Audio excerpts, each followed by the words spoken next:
Hey, welcome to Socialism for All. This is S4A Livestream number 73, being recorded on December 22nd, 2022. Welcome to winter, I guess officially, up here in the U.S., and hopefully the weather is not too brutal for you wherever you are. But yeah, so this is, as we often do two streams in a week, we often do Wednesday and Thursday, 1 p.m. Pacific, 4 p.m. Eastern for a few hours. I pull a bunch of articles, usually at the beginning of the week. Sometimes we just sort of wing it and chat. But this week I did have a bunch of current events articles I did want to cover. And so we're going to do that. Leftovers from yesterday. As of the time of this recording, I still haven't posted yesterday's stream. I kind of took a break in the middle of the stream, and I just wanted to just cut that out before posting it. But anyway, let's go ahead and get into today's stream. We're pretty much actually caught up with the chat. This is usually how it goes too. On Wednesdays, there's like a ton of chat because we haven't met for 6 days or so, and Thursday it's usually a bit more sedate. So we'll do some longer articles today, and so. I did want to start off with, first of all, I'll get this out of my menu so it won't be getting in the way. There we go. I wanted to start out with just a little tidbit. We covered a couple of Twitter-related things yesterday and Elon Musk-related things. This is from Bloomberg. Musk's $5.7 billion mystery gift went to, drumroll, his own charity. Very Trump-like move. So the Musk Foundation had $9.4 billion in assets at the end of 2021. The three-director organization donated to St. Jude's, X Prize. And so, anyway, Bloomberg cuts off their articles. They kind of just got the headline here. But the $5.7 billion of Tesla Inc. shares that Elon Musk donated to an unnamed organization at the end of 2021 went to his own charitable arm, instantly making it one of the largest foundations in the U.S. And they say that he's self-aggrandizing, I don't know. How does this guy have so many fans? That's what I really don't understand. Are they really just bots? Like, how does that work? There clearly are still many bots on Twitter. As Cheerlady Spears pointed out, you just type the words sugar daddy and you will immediately get flooded with bots trying to do, like, sugar daddy scams. So, anyway, just a fucking constant con artist. How he's able to attract as many sycophants as he has, it's a mystery.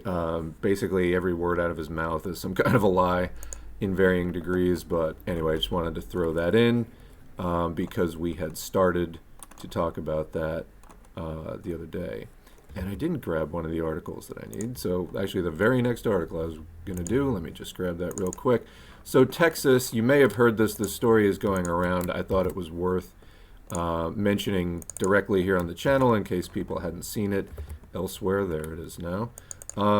So the wonderful state of Texas. Texas is fucked is probably the best way to describe it. So this is from Jezebel, originally via Yahoo News. So headline, Texas creates chilling registry of 16,000 people who changed genders on their driver's licenses. This is by Kylie Chung, and it's from last week, the 15th. So this is about Texas Attorney General Ken Paxton, pictured there, has led the state in its war on transgender residents. So basically, we'll read the article, but this is like if somebody changed their gender, they're making like a database of these people. For what reason? We don't know yet, but it's not good. So earlier this year, Texas Attorney General Ken Paxton, of course a Republican, their office requested the State Department of Public Safety to compile a list of transgender residents in the state. A DPS official confirmed to the Washington Post in a Wednesday report. A spokesperson for DPS told the Post that Paxton's office made a verbal request calling for the total number of Texans who had changed the gender on their driver's licenses or in other government records within the past 2 years. Quote, need total number of changes from male to female and female to male for the last 24 months, broken down by month. the chief of the DPS Driver's License Division, said in an email to colleagues that's dated June 30. The emails shared with the Post specify that Paxton's office requested this information. Some of these communications are specifically titled AG Request Sex Change Data and AG Data Request. Of course, AG standing for Attorney General. Paxton's office denies making any such request of DPS, despite these internal emails and the DPS spokesperson's claim to the Post. According to Jillian Brandstetter, a communication strategist at the ACLU Women's Rights Project and LGBTQ and HIV Project, we've seen this secrecy around Texas's surveillance of trans people before. At the State Department of Family and Protective Services, employees working on gender-affirming care-related investigations were instructed to, quote, leave no paper trail, Brandstetter told Jezebel. Quote, I was never interested in giving Ken Paxton the benefit of the doubt, and the fact that he has now repeatedly attempted to cover his tracks when taking grave, traumatic steps to persecute trans people suggests any good intentions he claims to have are lies and cover-ups, Brandstetter said. Paxton's office has not responded to multiple requests for comment. Texas DPS officials ultimately put together a list of 16,466 requests for gender changes on licenses between June 2020 and June of this year, but they struggled to determine the reasons for these requests. Some Texans requested to change the gender on their license because they were trans, but others requested the change by mistake or due to an error on their original license. Quote, ultimately, our team advised the AG's office the data requested neither exists nor could be accurately produced. Thus, no data of any kind was provided. So there's that. It seems they were looking for it, though. It's a relief that this data ultimately wasn't shared with Paxton's office, as Paxton and other top Republicans in the state ramp up their efforts to surveil and terrorize trans Texans. Last year, Governor Greg Abbott, again Republican, signed legislation to prohibit trans youth from participating in sports at school. This year, the governor directed the state to investigate families with trans kids and health providers who offer gender-affirming care to young people for child abuse. Blatantly dishonest, but several families were investigated as a result, including the family of a trans teen who attempted to take their life while an investigation was underway. The Post's reporting suggests that Texas is now following the lead of other anti-trans state governments and expanding the scope of its attacks beyond trans youth to target trans adults who have driver's licenses. Formerly, anti-trans lawmakers claimed that they were just concerned that kids were, quote, too young to know that they were trans. But what think of the children? But earlier this month, Republican lawmakers in Oklahoma introduced a bill to ban gender-affirming care broadly, even for adults. Across the country, as of November, more than half of states have sought to restrict gender-affirming health care in some way. It's chilling to consider what Paxton's office might have done with access to a registry of trans residents in the state, Brandstetter told Jezebel. Quote, it's hard to fathom any innocent reason that this information would be sought by any attorney general, and in particular by Ken Paxton. The one person I don't want knowing about my gender status is Ken Paxton, one trans woman, Salkel Garcia, told the Post. I don't want a cop pulling me over and knowing I'm trans. That is why I changed my gender marker extremely quickly. The Post's reporting comes as last month, lawmakers in Texas introduced legislation for next year's session that would classify gender-affirming care as child abuse.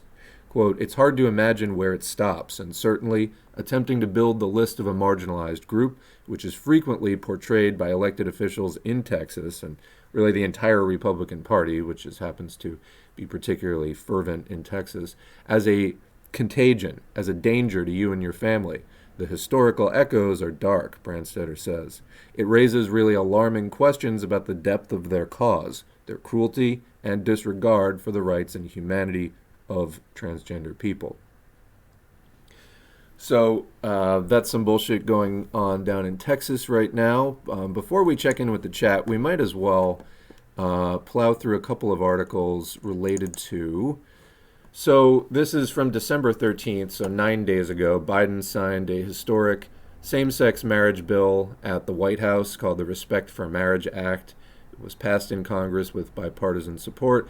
So We're going to read two fairly short articles on this that also contain some critical points of view, and we'll probably jump back into the chat from there. So anyway, there's a picture of Biden getting super excited. He looks in that picture like in toy commercials, like where they take a picture of the kid looking excited, like holding the box, like pulling the toy out of the box. But anyway, President Joe Biden on Tuesday signed legislation protecting same-sex and interracial marriage.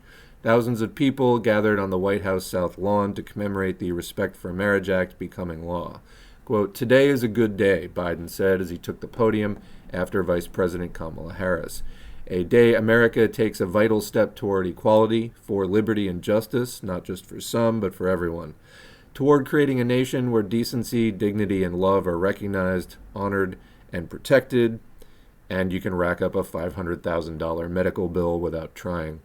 Look, we're here today to celebrate their courage and everyone who made the day possible," the president continued.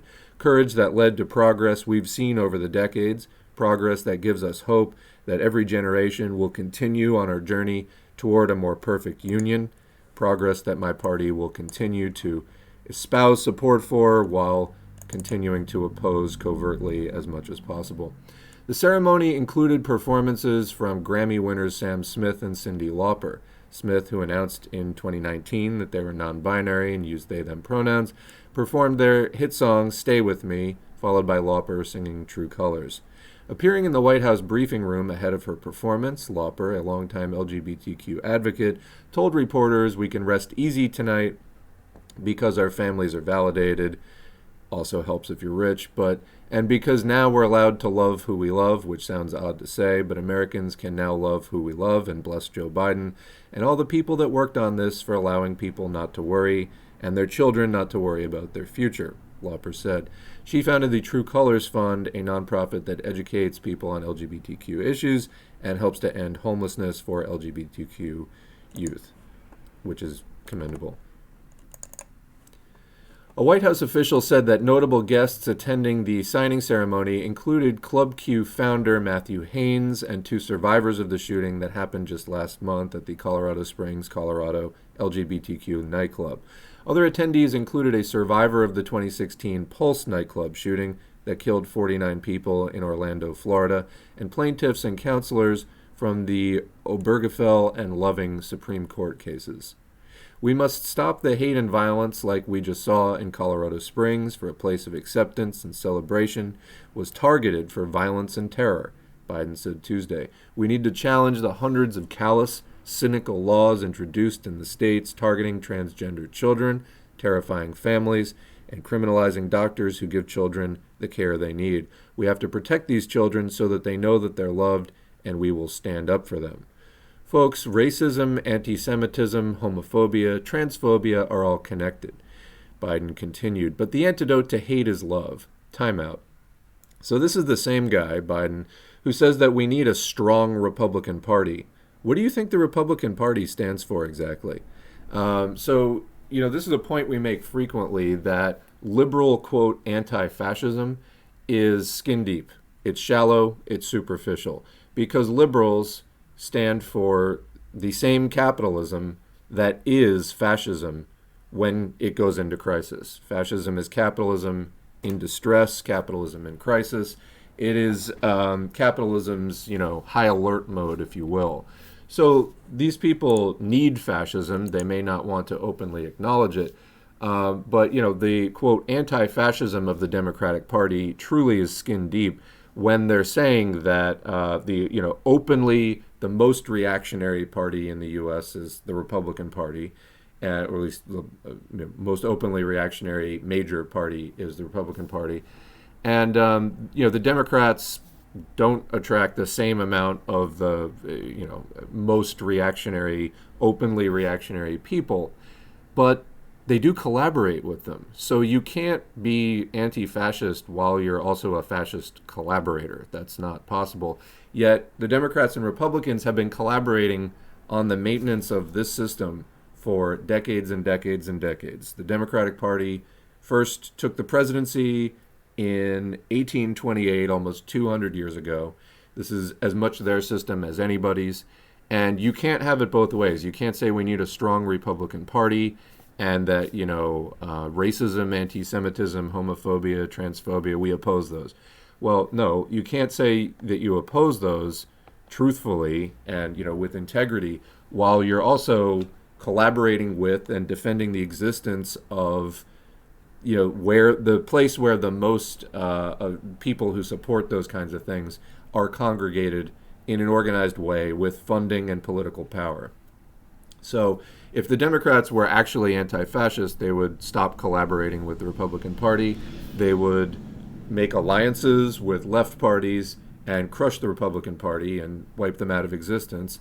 But, of course, the people who fund both the Democratic Party and the Republican Party don't want that because they're the same people.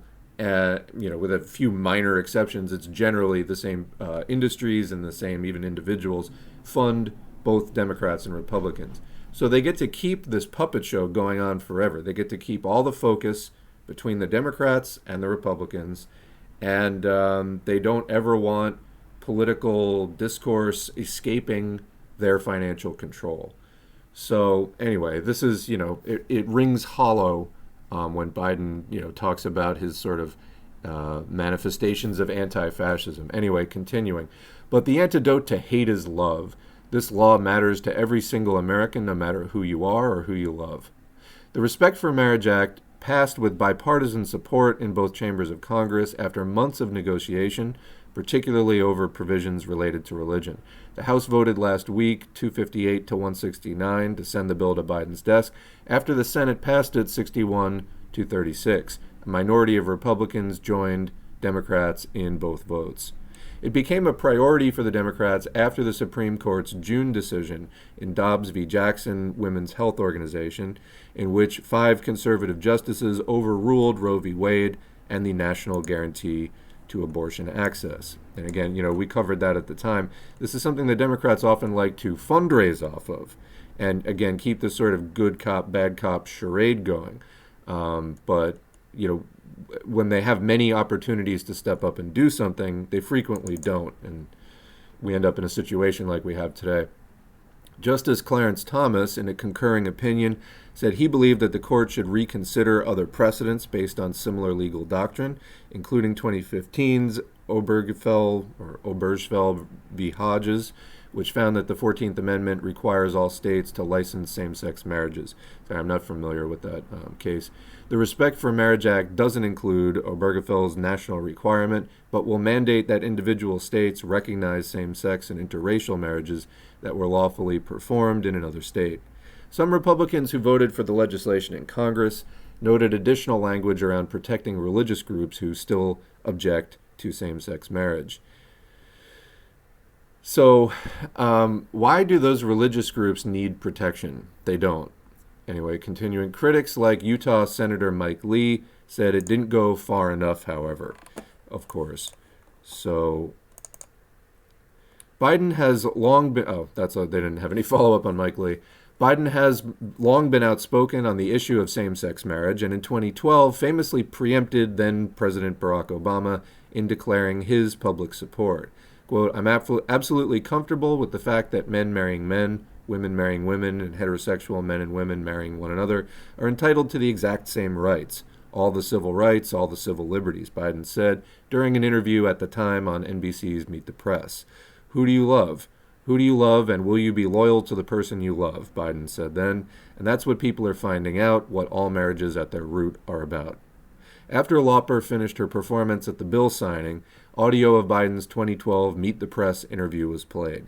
White House officials said that they planned to distribute commemorative items at Tuesday's ceremony that invoked Biden's remarks from 10 years ago announcing his support for gay marriage. Boy, there's a lot of fluff in this article. As Biden finished signing the law to cheers from the crowd, Lady Gaga's pro-LGBTQ song, Born This Way, began to play. House Speaker Nancy Pelosi and Senate Majority Leader Chuck Schumer kicked off Tuesday's ceremony, with Schumer touting the marriage legislation as an important step forward in the march toward equality. Again, a march which the Democrats could not be wanting to conduct more slowly. But Pelosi, who is stepping down from Democratic leadership has said that she's happy that this bill is one of the last she will sign as Speaker, and became emotional when the measure passed in the chamber. Pelosi on Tuesday noted the full circle nature of the legislation after repealing Don't Ask, Don't Tell when she was ending her speakership the first time in 2010. Biden gave Pelosi and other lawmakers who worked to get the bill through Congress a shout out in his remarks. This is about respect, this is about taking pride, Pelosi said, and it's about time that we do so at the federal level. So that's the end of that article. Let's move on to something a bit more critical and then go into some discussion on all this. So this is what the Respect for Marriage Act does and doesn't do. The legislation does not guarantee a national right to same-sex marriage. Now I'm confused. It's by Devin Dwyer, again from December 13. The Respect for Marriage Act, which will be signed into law on Tuesday by President Joe Biden, is being celebrated as historic by him and lawmakers of both parties.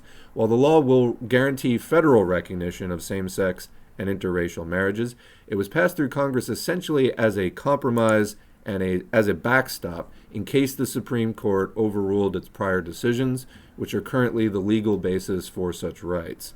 Here's what the Respect for Marriage Act, or RFMA, does and doesn't do. A constitutional right to same-sex and interracial marriage is currently guaranteed only by Supreme Court precedent. And again, if your rights can be taken away by like a handful of unelected, appointed for life people, you don't really have those rights. Anyway, every state is required to issue marriage licenses to same-sex and interracial couples. I can't believe we're still having the conversation on interracial couples, but here we are.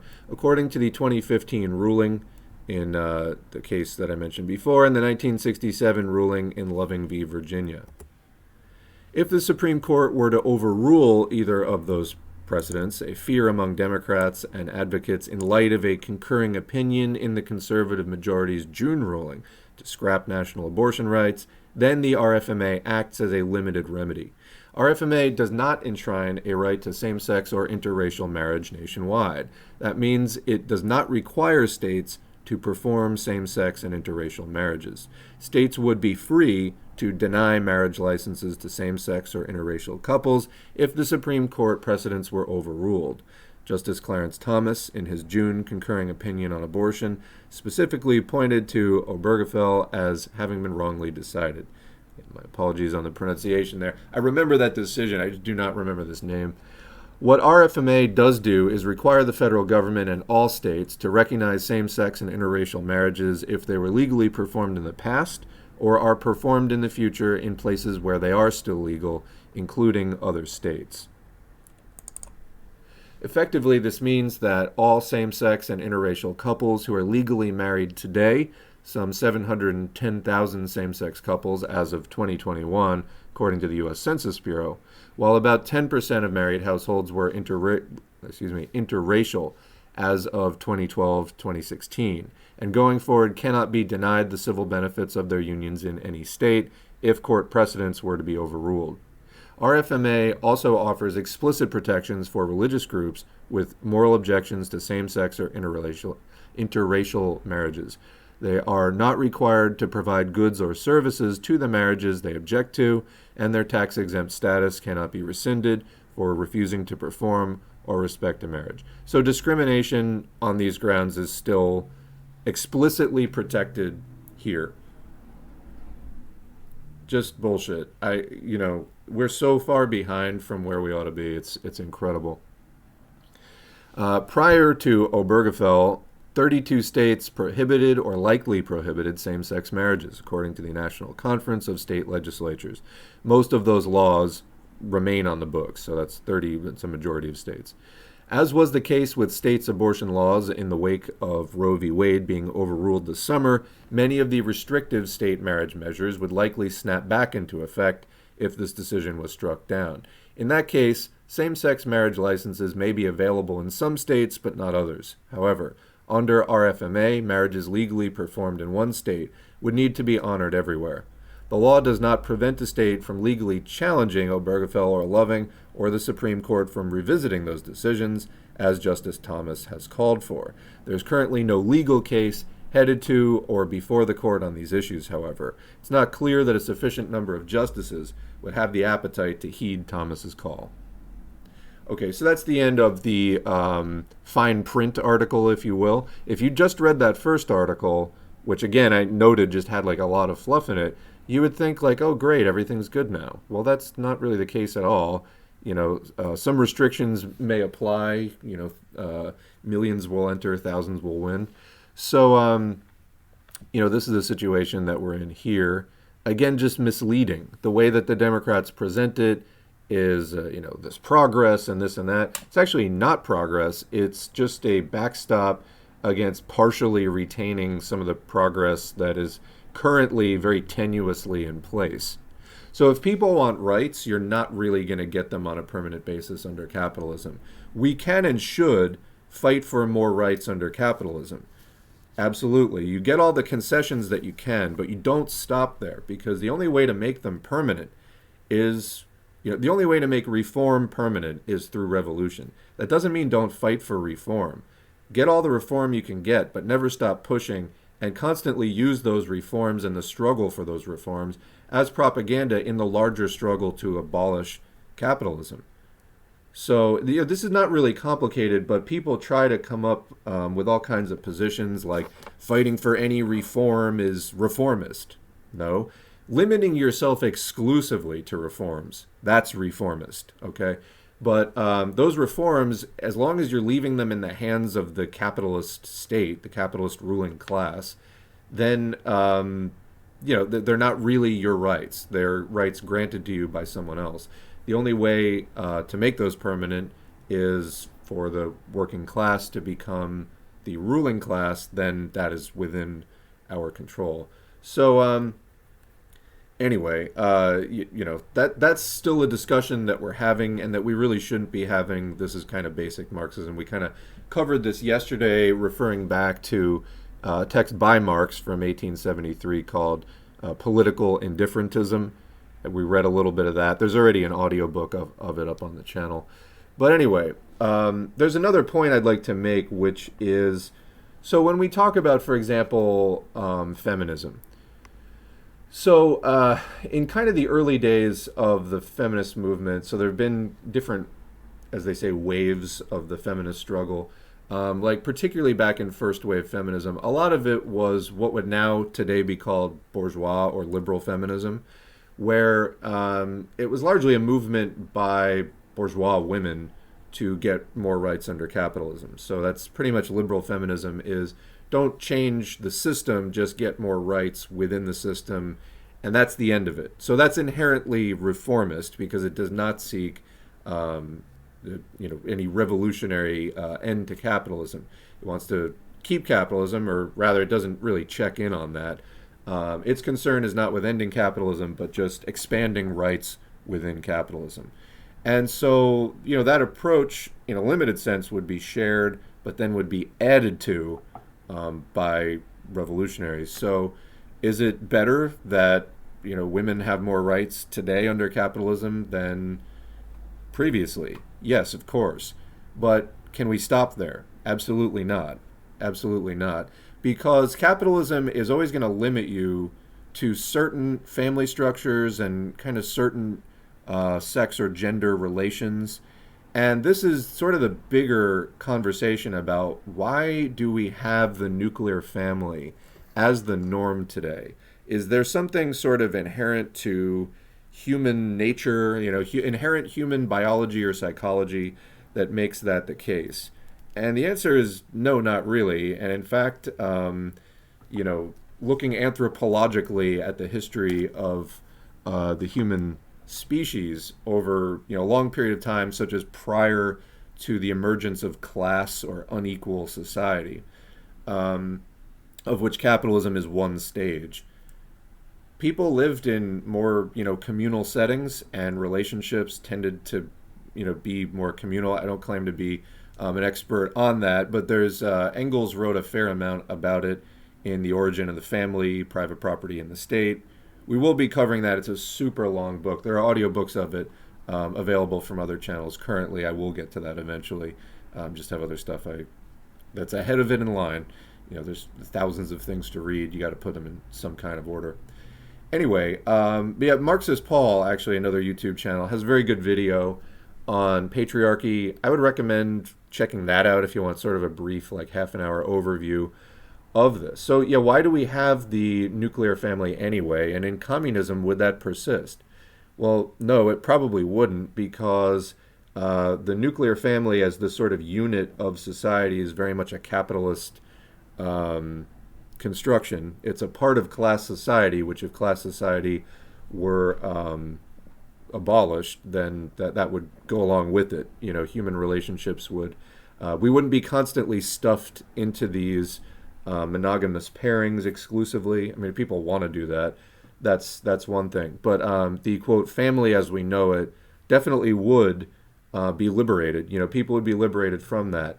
The nuclear family puts way, way, way too much pressure on two people for financial survival and raising children and everything like that, and it's not healthy.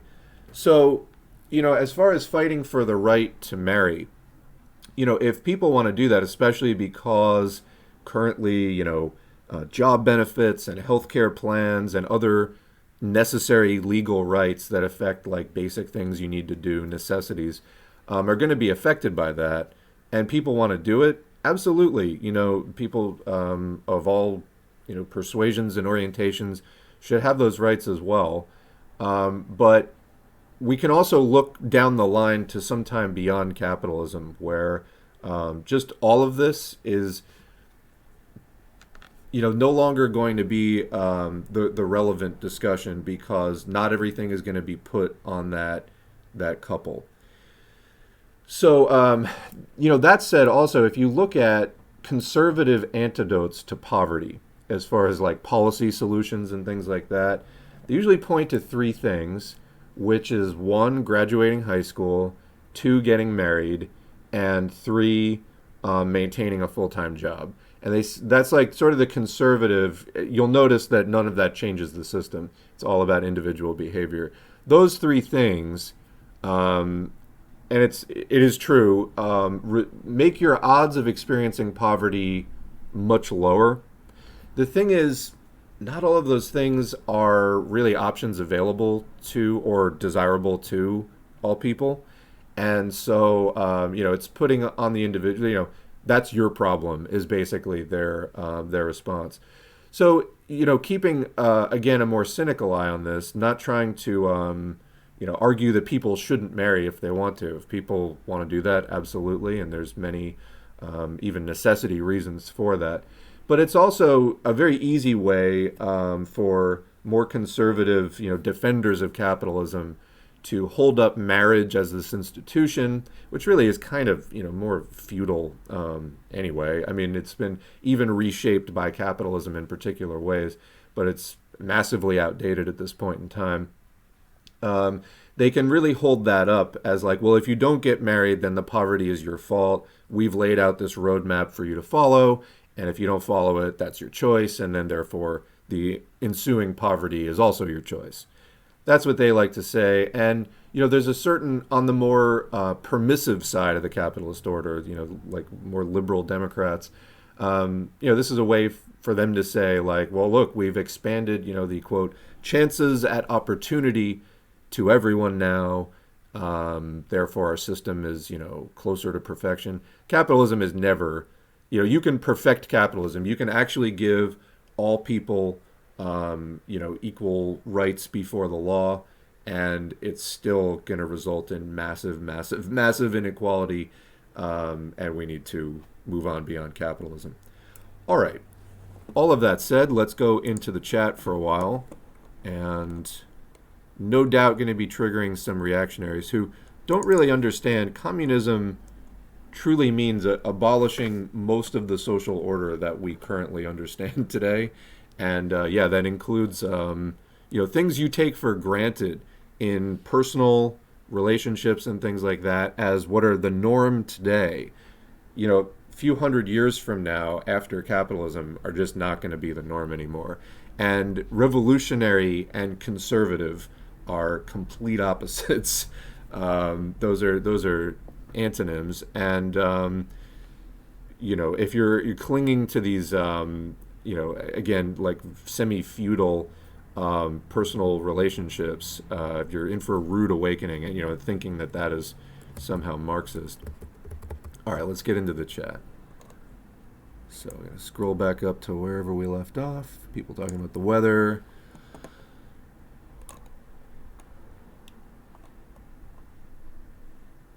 All right. Is it true Elon Musk is stepping down from Twitter?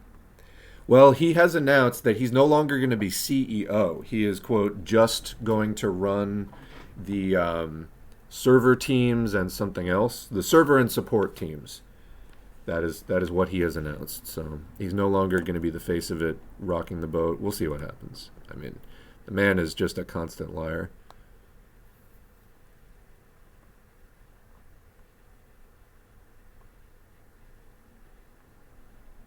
The Musk personality cult has been developing for about a decade now. I think based on very poor information, because if you actually dig down into what Elon Musk has, done in his career, he's mostly been buying other companies rather than sort of starting companies. I mean, yes, there's some sort of direction or management involved in that, but it's just, he's hardly this incredible innovator. Charity is a giant part of false consciousness in the U.S., meaning the idea that rich people can give to charity is a part of how the myth of a good billionaire, quote unquote, is maintained. Charities are as good as corporations in most cases. They have the same internal structure, including CEOs, exploited employees, etc. Billionaires get to influence public policy, do PR through the charities, and get massive tax write-offs. Workers are hurt. Yeah, there's a video we actually have up on the channel called Psywar, P-S-Y-W-A-R, and it is about the birth of the public relations industry, which resulted after the 1914 Ludlow massacre, in which striking workers at a Colorado mine owned and operated by the Rockefellers. They were machine gunned on the orders of the Rockefellers, and the Rockefellers were already, not that popular, and this really hurt their public reputation even more. The PR industry was basically born out of this, and today they're constantly generating capitalist propaganda and image shaping and everything like that. But on the subject of charities, there's a website, charitynavigator.org. Let me just double check that this is the right one. I stumbled across this years ago, and it's a really useful site, actually. I think that this is the one. Charity Navigator. Basically, it is. You can look up any kind of nonprofit or stuff like that, charitynavigator.org, and it gives you their ranking based on publicly available records and things like that of how much of that charity's money goes to like salaries and how much of it actually goes to whatever it is they're supposed to be doing, and otherwise kind of rates them. So yeah, there are some charities that are just absolutely, you look at the stuff Trump was doing as sort of the like F tier, bottom of the barrel. No doubt there are some nonprofits that actually do what they say they were supposed to do. We could still do better than that with socialism. But charities are on a gradient of functioning for sure. And there are organizations that actually kind of evaluate them, their transparency, how they spend their money, things like that. It's worth checking out. Probably most people listening to this do not have like a ton of money for charity or things like that. Most of our money goes into just surviving or maybe just helping out a friend or something like that. But for any more wealthy class traders joining the socialist cause, listening to that, even then there's probably better things to give your money to. But yes, I guess actually probably the application would be best if somebody in your family, notoriously gives to charity. Yeah, at least look up. You can use that site to evaluate and maybe have a conversation with them. I've lived in Texas for the first 27 years of my life, and what I took from that state was, if it ain't high school football, it ain't shit. I don't even know what to say. Texas is fucked. That was the way that I was having a conversation with somebody who had recently come from Texas. That was how they summed it up, and I think I'll just stick with that. But yeah, that sounds about right. This is why many trans activists has let me try that one again. This is why many trans activists have called what's going on in the US against trans people as a genocide due to all rhetoric, legislation, and actions by people, etc. Children are too young to know that they are cis and straight. Imagine ... Yeah, no, I mean there's definitely evidence that, I mean, just look at anything from developmental psychology. There's actually pretty good evidence that children do identify as boy or girl at a pretty young age. Like, I mean, by the time that they're starting school, and that is actually like an important identity to them, and that they experience attraction. I mean, obviously they haven't reached puberty yet, so the way that they may experience those feelings or express those feelings is not the same way that, you know, a teenager or older might. But I think we can all remember, you know, having some kind of crush or attraction as a child. This is like obvious to anyone. So, are doctors who medically induce cisgender kids' puberty liable for this child abuse also? I'd like to see the specifics of that law. I do not know. Did they ban polygamy in this bill? Um, yeah, as somebody said, they don't have to. It's banned elsewhere. But how are they enforcing it? So the details elude sort of the top of my mind right now, but I mean, people do get in trouble for marrying more than one person, for sure.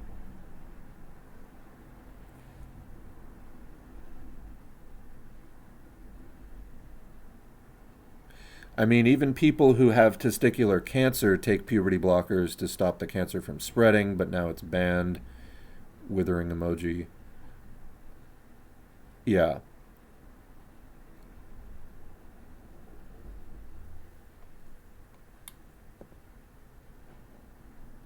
The antidote to hate is class struggle. Well, it's a start. You know, we don't want to do class reductionism here in a society that is, you know, where the capitalism is deeply intertwined with, well, first of all, genocide of people who lived here prior to the Europeans coming over, the importing of people from Africa to be treated as literal property. U.S. capitalism is built on a history of racism and white supremacy, so you really can't do class reductionism and any kind of effective, you know, class struggle here. But it definitely, you know, it has to be a component. You have to target the capitalism that's keeping all of that alive and driving it, for sure. But this is why we sometimes, you know, specify class exploitation as specific from special oppression. So special oppression being things like sexism, heterosexism, and so on. So, but they are intertwined. But they're also, I mean, class exploitation is not the same as, you know, it's done on a class basis. But but they are interconnected because the other things help to keep capitalism in place. You can't really address one without addressing the other.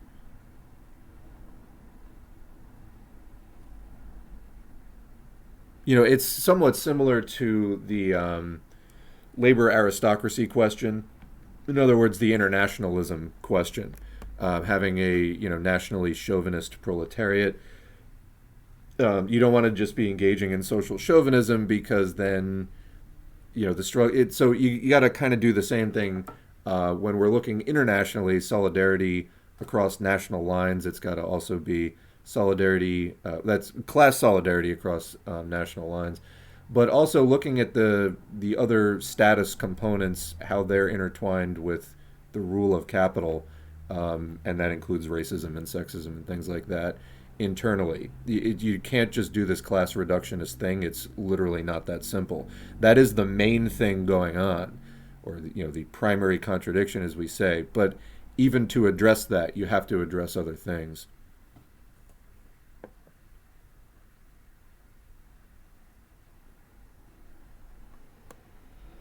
Speaking of Democrats and Republicans maintaining empire, didn't a record high military budget just pass with majority support from both parties? Military and empire are connected to fascism. Hashtag Demexit. Yeah, I mean, I think every military spending bill now is like topping the last one, so they're all, record spending. So yeah, that was on December 8th. U.S. House backs sweeping defense bill. Voting continues.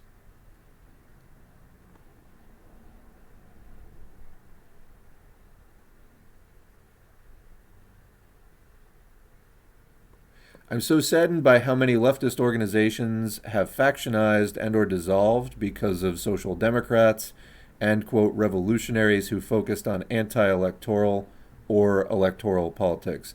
I looked at 12 so far, and nearly all seem to do exactly what DSA does today. So my kind of mantra, I put it as the bio on my Twitter account, and also in the S4A, about page. I really put this front and center. The fundamental task of the U.S. left is to separate from the Democratic Party. And, of course, with all capitalist parties. But the main thing is we're not going to get anywhere while, quote, leftists are still attached to the Democratic Party. I think until that step occurs en masse, how can you really hope to get anywhere? So this is a thing. DSA is often... it varies widely from chapter to chapter. Some chapters are really just like practically a caucus of the Democratic Party. Other chapters are full of communists and take a harder line against the Democratic Party.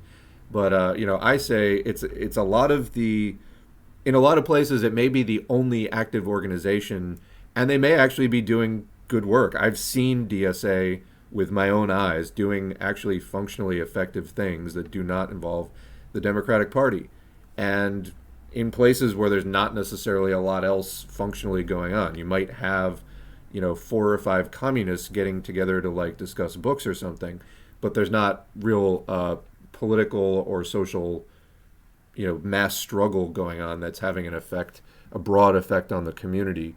So I really don't fault people for getting involved in something like DSA at all. I think that the worst thing people can do is completely sit on the sidelines. And this is something I've re-explained dozens and dozens, probably hundreds of times on the channel at this point. I would much rather, and this is my view, I think it's supported by reality, but my view is I would much rather have U.S. leftists get involved with the DSA or the Greens or any of these other kind of things that are on the border of what you could consider left in the U.S., and get involved in that versus doing nothing. Okay, not versus joining a better, quote, better party, or, a Marxist party or something like that, versus doing nothing. Because what happens to a lot of people is they get involved with the Democratic Party as a progressive. They realize the Democratic Party is completely dominated by money, and then they quit. So you got 2 statuses. 1, trying to change the Democratic Party. 2, doing absolutely nothing. That is, I think, the majority of the U.S. left falls into one of those 2 camps, and it needs to stop. So we need to replace number 2 with the option of joining something that is not the Democratic Party, where some ideological struggle at least is possible. And I believe, and this is where I'm coming from, that through that involvement, people will gain some experience with a real-world organization. They'll see, they'll see the struggle and arguments playing out between pure reformists and people who actually want to abolish capitalism, anti-capitalists. And they will adjust their consciousness accordingly. They will make decisions accordingly. And probably you'll get rifts in a lot of these organizations between the pure reformists and the more radical groups. At that point, you will probably get the radical groups butting off and possibly creating the party that we need to have that we don't currently have. Because the bottom line is we do not have the party we need. CPUSA has been deeply revisionist for a long time. Is it salvageable? I know that they just had a big bump in membership with a lot of, rank and file people who listen to this channel. And a lot of them say that they're glad that they've joined because the people in their local club are good. But the national leadership seems to be, how do you influence who the national leadership is? It seems unchangeable because for many years now, it's had this Democrat tailing perspective, which is the last thing you need from a communist party. So again, we need the left separating from the Democratic Party and then finding its way. If you're ready to join something Marxist, and there is a good Marxist organization, which is a big if, then do that. But I think that the millions of people that, or tens of millions that got involved in, say, like the Bernie Sanders campaign, they need to figure out next steps, and that's going to come from experience and from partly, hopefully, from channels like this, which are trying to educate people, save you some time and do the historical lessons and all that, teach you some Marxism, Leninism, but also from, firsthand kind of trial and error. And a lot of people really need that to, have it sink in. So I would rather have people get out there in their left and see what is and what isn't working firsthand than doing absolutely fucking nothing, which too many people are doing. And we will get the left we need from that, but not if people just bail. So anyway, this is kind of, my thing about DSA. There are parts of it that tail the Dems, and that needs to be fought tooth and nail. It needs to be fought with a sledgehammer. There's other parts that understand that the Democratic Party is a complete dead end, that they're unchangeable, unreformable, etc., and that they just need to be fought. So it does bug me that DSA, sometimes they're a Big Ten organization with many, many different strains of, left individuals in them. Obviously the more Dem-tailing parts is what tends to get highlighted. That's not the only thing going on there. They're not a perfect organization. I do not think that they're going to be the party we need. I don't think so. But I do think that people, if that's the only experience that they can get being part of an organization, then that experience is still going to be valuable and may contribute 4 or 5 years from now to said people having a network of other comrades that they met through DSA, and they all collectively decided that this specifically about what they were doing wasn't enough. This worked, this didn't. It's not enough to just make proclamations on the internet about what your politics are. You have to actually know how to be part of a movement and how to guide a movement. And you just don't get that from posting like broad statements online and kind of thumping your chest. So I encourage people to get involved in their local left. And yeah, you may be like even appalled by what you find. But unless you get out there and do it, then you're just on the sidelines and it's not really advancing anything. All right. Hopefully that's clear. I know that people are still going to misinterpret that anyway, but whatever. For those who were ready to hear it, there you go. Emotional? There's no way Pelosi can feel emotions. I'm surprised Biden would pass an interracial bill. Good for him. Well, as you know, Democratic Party is fucked. Liberal freedom, the freedom to deny others' rights. People shouldn't forget that same-sex sexual activity was illegal in Texas until 2003, just to remind how far backward LGBT rights were in the U.S. I think still are, but yeah, which was also legalized via the U.S. Supreme Court. Let me look up something real quick. I'm not sure what the status of the anti-sodomy laws are, but that was a thing too. Sodomy laws in the United States.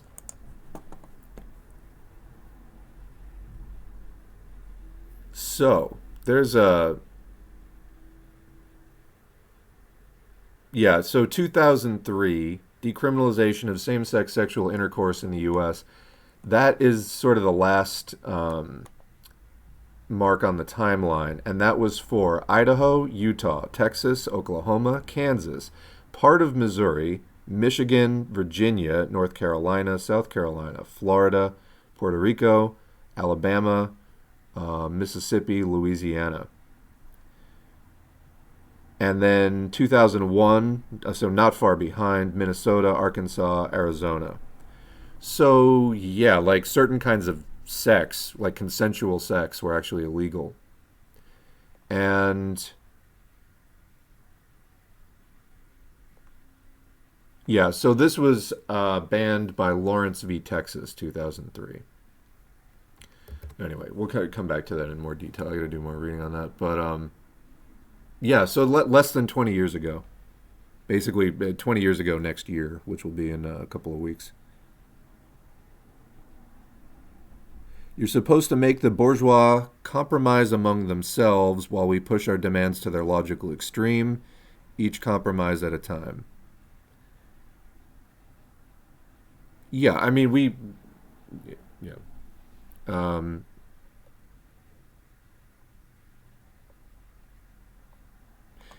yeah, people, I don't even know how to approach that anymore because it's just frustrating when people with a very poor understanding of Marxism get very loud about this topic of reform and how it can be used, because it's actually very clear in the whole history of communist agitation.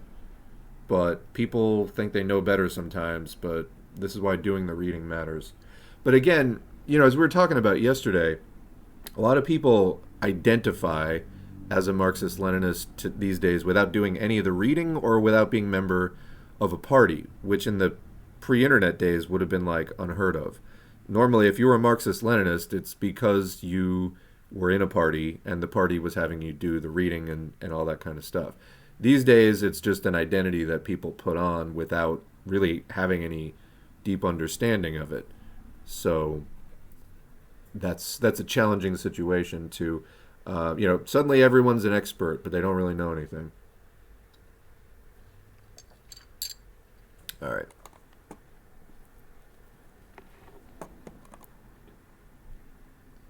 The nuclear family is a modern construction and is a breeding grounds for trauma and mental illness. Time will prove this.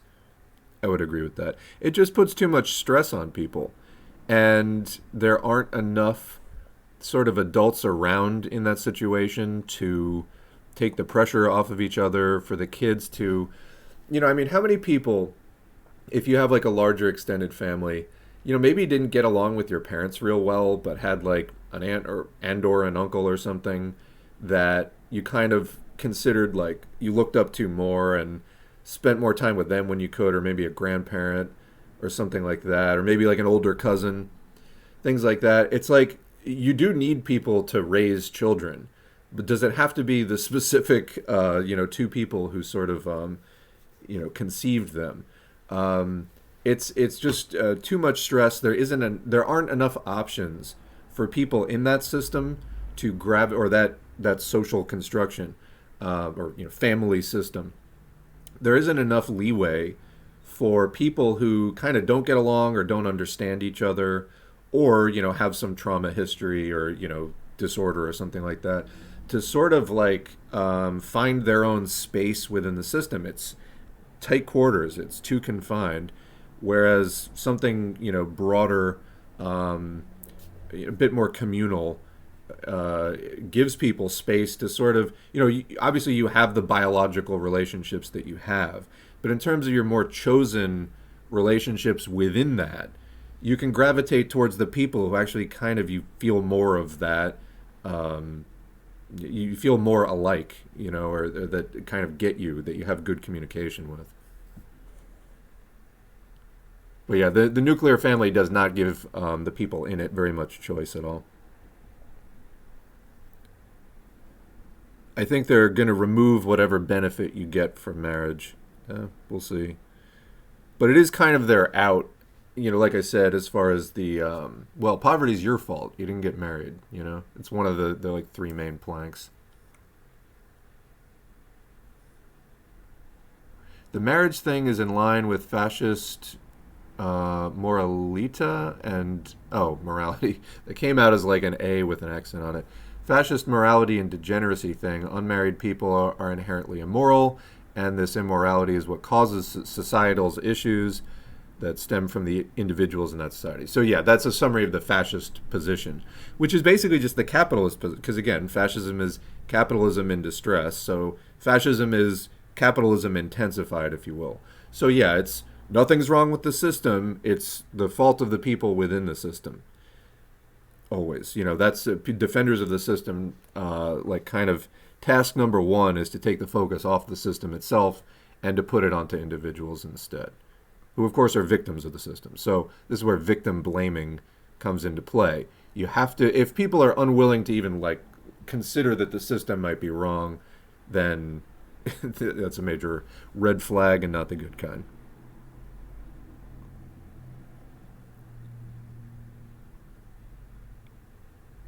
Texas just needs to keep organizing. White people are the minority. If we keep pushing, we can pull a Virginia/Georgia.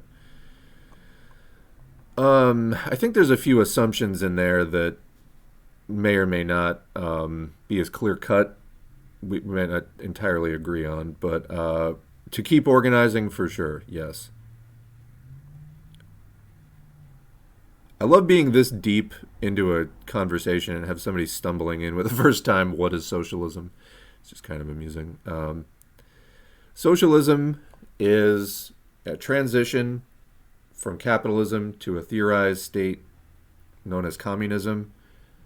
Capitalism is a mode of production, which is, I don't even feel like answering this right now.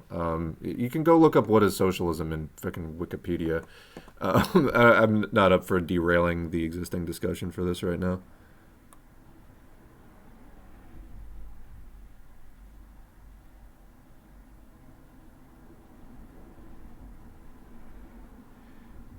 What is the deal with leftists? First of all, this is specifically a Marxist channel, so we're not really leftist here, but anyway. Leftists defining leftism as more than just anti-capitalism, but also anti-bigotry. Yeah, I think I explained that before. Why can't they just define... So I guess you consider yourself not a leftist because you're referring to leftists as they. Why can't they just define leftism narrowly to give focus to what it is? Well, the system that we oppose and seek to abolish is not narrow in its scope. Capitalism affects every facet of life. So capitalism is not narrow in scope. Therefore, the struggle to abolish capitalism analyzes all facets of society, to study the effects of capitalism and to theorize about what changes would occur after capitalism, et cetera, et cetera. Non-leftists are confused about what leftism is because of the mission spread. I don't think that that's true. I would really need to see some evidence for that. Maybe you're confused and you're trying to hide behind this, I represent all non-leftists. I don't think that that's the case at all. I don't think that that's the case at all. So, yeah, I mean... capitalism itself has bigotry built into it. That's how it maintains itself. It has empire built into it, and it has bigotry built into it. So if you're anti-capitalist, truly, and you're not going to get anywhere without incorporating anti-imperialism, etc. Otherwise, you just wind up with some kind of anti-capitalist idealism.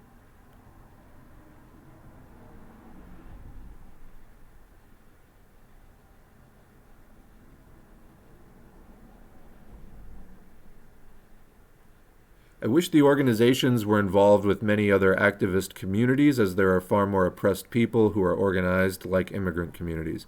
From my experience, you will find a lot of radical progressives who don't consider themselves political and thus don't associate with U.S. politics at all. Yeah, I mean, that's why I'm always saying, join an organization, and it doesn't just mean, find a Marxist, it's not just like PSL or something like that. There are many, many organizations going on, from labor unions and tenant unions and other kinds of community unions and immigrants' rights groups and all these kinds of things. So as far as the last question, why are leftists not just talking exclusively about capitalism? Because it's everything. Capitalism has created this gigantic class, the proletariat, propertyless people who have to sell our labor for a living because we have no other property that we can use to make a living off of. Okay. And that struggle has 1,000 different faces to it. It affects people it creates particular situations of various kinds. There are many, many ways to get involved in that struggle. And, you got to get out there, study the stuff, be in a party. But if you're not actually connecting with the community, you're not going to get anywhere. And again, I would look to something like a DSA as, it depends on the area, but they have some of the highest membership right now and some of the most connections to other organizations of anything that could remotely be called left in the U.S. So if you don't like that DSA is out there leading the charge, and you don't like the composition of DSA, do something about it. Just making statements against them really gets you nowhere. So it takes positive organization. It takes active, effort to accomplish something in that regard. And it's super easy to fucking fire off like nasty shit on the internet. What are you doing about it? There are organizations where there's no room for ideological struggle. For example, the Democratic Party. But as I have often said, if you can't fight the right wing of DSA, who the fuck do you think you can fight? You can't fight anybody if you can't even fight them. So yeah, put that in your pipe and smoke it. How about?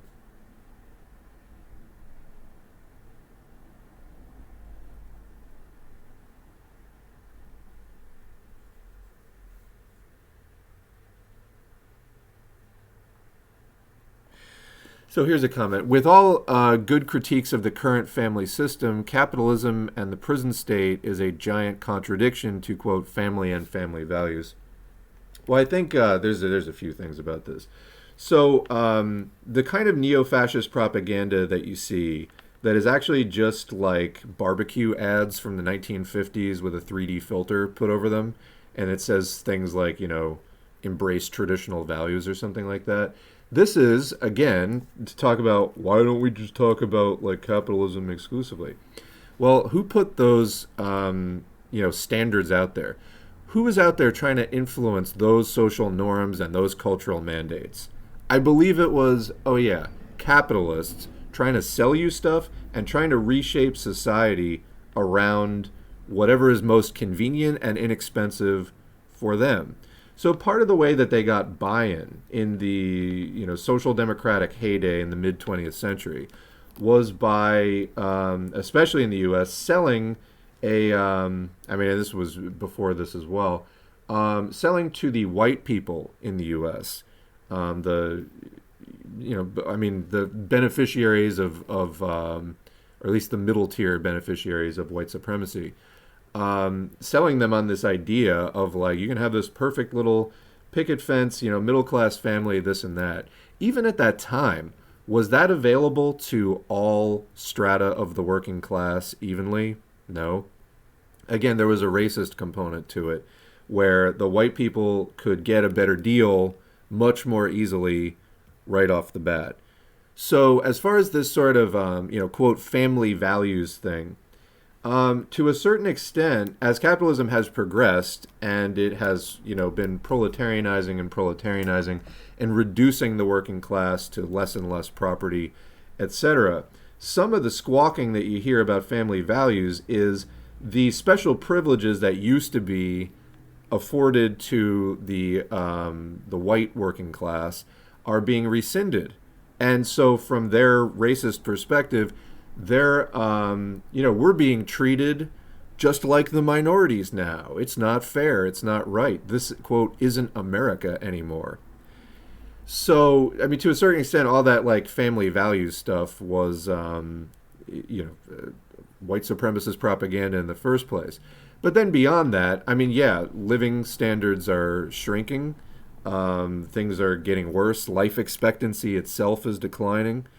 And yeah, I mean, having a stable home, being able to provide for your dependents and things like that, as capitalism marches on, and workers get treated more and more harshly, yeah, I mean, your ability to just take care of your dependents is impeded by that. But again, it's a lot of times the conservatives that will frame it in terms of like family values per se, because they bought into this thing that basically told them, hey, if you like conforming to this particular image, we'll give you special perks and things like that. There's a lot of people for whom that was not either available or interesting in the first place. So, there's sometimes railing in the sort of neo-fash world against like the counterculture and things like that. And there is bourgeois counterculture to some extent, but also some things that get termed as counterculture are just simply people getting tired of the massive effort required to sustain conformity with social expectations around styles of dress, styles of hair, musical preferences, like all kinds of things like that. Conforming to the middle of the road thing is a massive effort that is just not for a lot of people. And anyway, all this stuff, it's I don't even know what to say.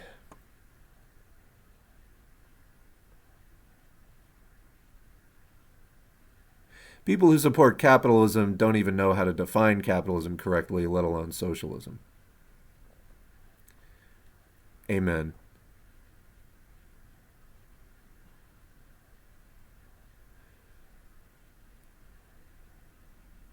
Yeah, how are you going to convince people who you exploit to protect your property, if not through bigotry and outgroups? Yeah, exactly. I mean, it's not a big coincidence that there's massive overlap between like the KKK historically and police. Why, today there's tons of like, there was a ProPublica article that I thought laid it bare about a Facebook group that had many border patrol cops in it and like other, federal officials involved in like immigration and stuff like that, in immigration enforcement. And when you actually like crack it open and look at what's going on inside their minds, it's repulsive, violent, fascist filth, dehumanizing non-white people. And yeah. Speaking of, let's take a quick break. I think this is a decent segue into the article about the prison boss who was beating, not eating, as a commenter was confused about, but beating inmates and getting promoted because of it. So, of course, content warning, some disturbing things. So be warned. This is from the AP. AP investigation. Prison boss beat inmates, climbed ranks by Michael R. Sisak and Michael Balsamo. This is from December 9, 2022. The prison staff didn't know much about the new acting warden. Then, they say, he made a bizarre and startling confession. Years ago, he beat inmates and got away with it. Thomas Ray Hinkle, a high-ranking Federal Bureau of Prisons official, was sent to restore order and trust at a women's prison racked by a deplorable scandal. Instead, workers say, he left the federal lockup in Dublin, California, even more broken. Staff saw Hinkle as a bully and regarded his presence there, just after allegations that the previous warden and other employees sexually assaulted inmates, as hypocrisy from an agency that was publicly pledging to end its abusive, corrupt culture. So at a staff meeting in March, they confronted the then director of the Bureau of Prisons and asked why, instead of firing Hinkle years ago, was the agency keen to keep promoting him. Quote, "That's something we've got to look into," Michael Carvajal responded, according to people in the room. Okay, yeah, I guess you should, because we need the answer. All right. 3 months later, the Bureau of Prisons promoted Hinkle again. So I guess they didn't really look into it, putting him in charge of 20 federal prisons and 21,000 inmates from Utah to Hawaii. That's a lot of inmates, as acting Western Regional Director. Among them, Dublin. Multiple allegations. An Associated Press investigation has found that the Bureau of Prisons has repeatedly promoted Hinkle despite numerous red flags, rewarding him again and again over a 3-decade career, while others who assaulted inmates lost their jobs and went to prison. Why did he get the special treatment? The agency's new leader defends Hinkle, saying he's a changed man. Some things should just disqualify you. And a model employee, standing by him even as she promises to work with the Justice Department and Congress to root out staff misconduct. And Hinkle, responding to questions from the AP, acknowledged that he assaulted inmates in the 1990s, but said he regrets that behavior. Oh, well, why didn't you say so? And now speaks openly about it to, quote, teach others how to avoid making the same mistakes. Among the AP's findings, 1, at least 3 inmates, all black, have accused Hinkle of beating them while he was a correctional officer at a Florence, Colorado federal penitentiary in 1995 and 1996. The allegations were documented in court documents and formal complaints to prison officials. In recent years, colleagues say, Hinkle has talked about beating inmates while a member of a violent, racist gang of guards called the Cowboys. One inmate said he felt terrified let me just add here on the note of when we were talking before about what a white supremacist society means and how benefits are not afforded to all of the subgroups within the working class.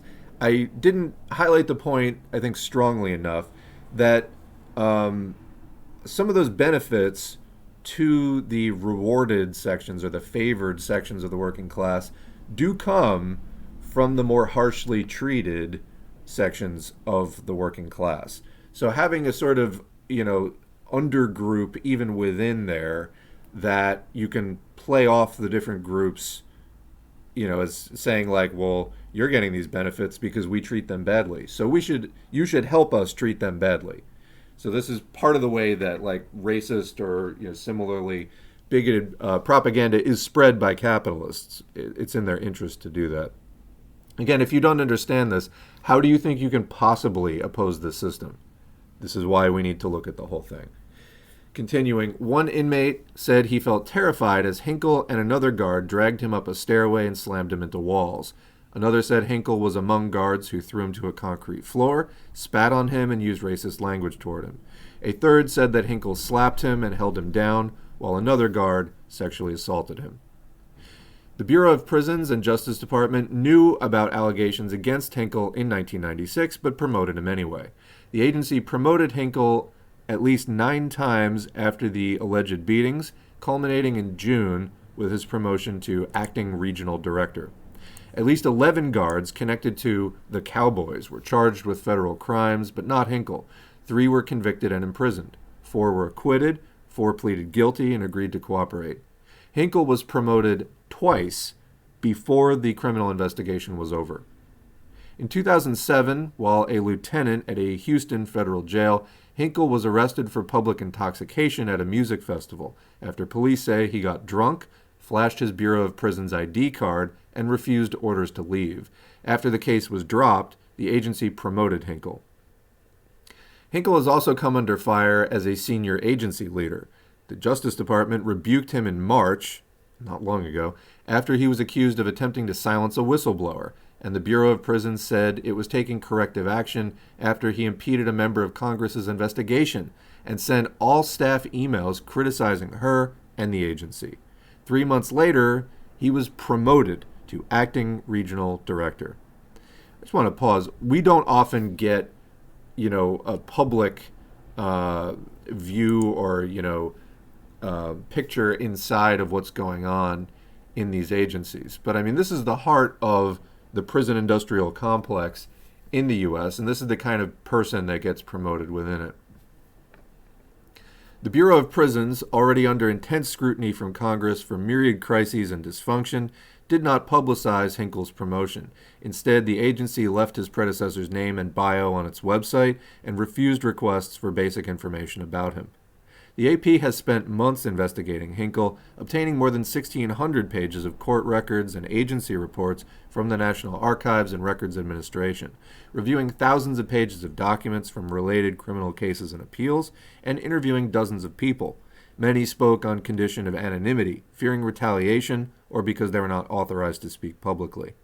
Together, they show that while the Bureau of Prisons has vowed to change its toxic culture in the wake of Dublin and other scandals, a promise recently reiterated by the agency's new director, Colette Peters, it has continued to elevate a man involved in one of the darkest, most abusive periods in its history.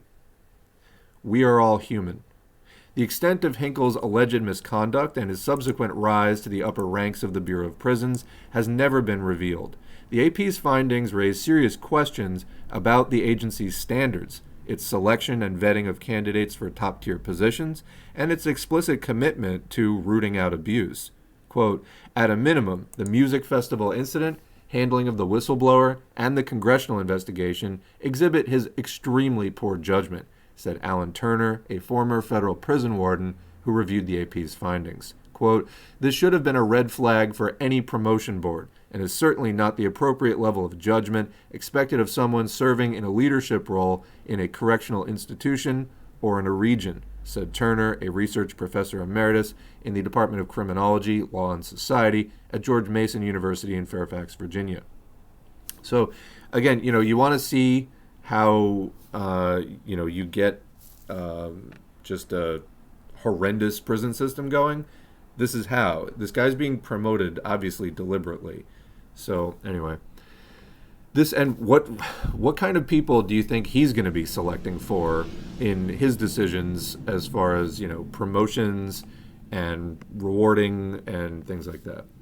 This story is part of an ongoing AP investigation that has uncovered deep, previously unreported flaws within the Bureau of Prisons, the Justice Department's largest law enforcement agency, with more than 30,000 employees, 158,000 inmates, and an annual budget of about $8 billion. AP reporting has revealed rampant sexual abuse and other criminal conduct by staff, dozens of escapes, deaths, and severe staffing shortages that have hampered responses to emergencies. In response to detailed questions from the AP, Hinkle conceded that he beat inmates as a correctional officer, but that he has made significant changes to his life since then, including seeking professional treatment and quitting alcohol. He said he was disciplined, a 2-week suspension for failing to report abuse of an inmate, and that he cooperated fully with investigators. Quote, with the support of my friends, family, and colleagues, and through professional help, imagine being that therapist, I have made the most of my opportunity for a second chance to serve the Bureau of Prisons honorably over the past 12 years, Hinkle said. I cannot speak to why, oh boy, here's where he gets on his high horse. I cannot speak to why these conspirators are dredging up history from so many years ago. Poor me. But my distant past, Jesus Christ, does not reflect who I am today, Hinkle added. He, quote, vehemently and categorically denied using racial slurs, targeting whistleblowers, and any recent allegations of misconduct. My story I share with my fellow staff has more to do with hope and change after getting help and not self-medicating with alcohol, Hinkle said. We are all human and make mistakes. There is no shame in admitting our problems and seeking help. Boy, he could at least try to make that sound a little less like bullshit.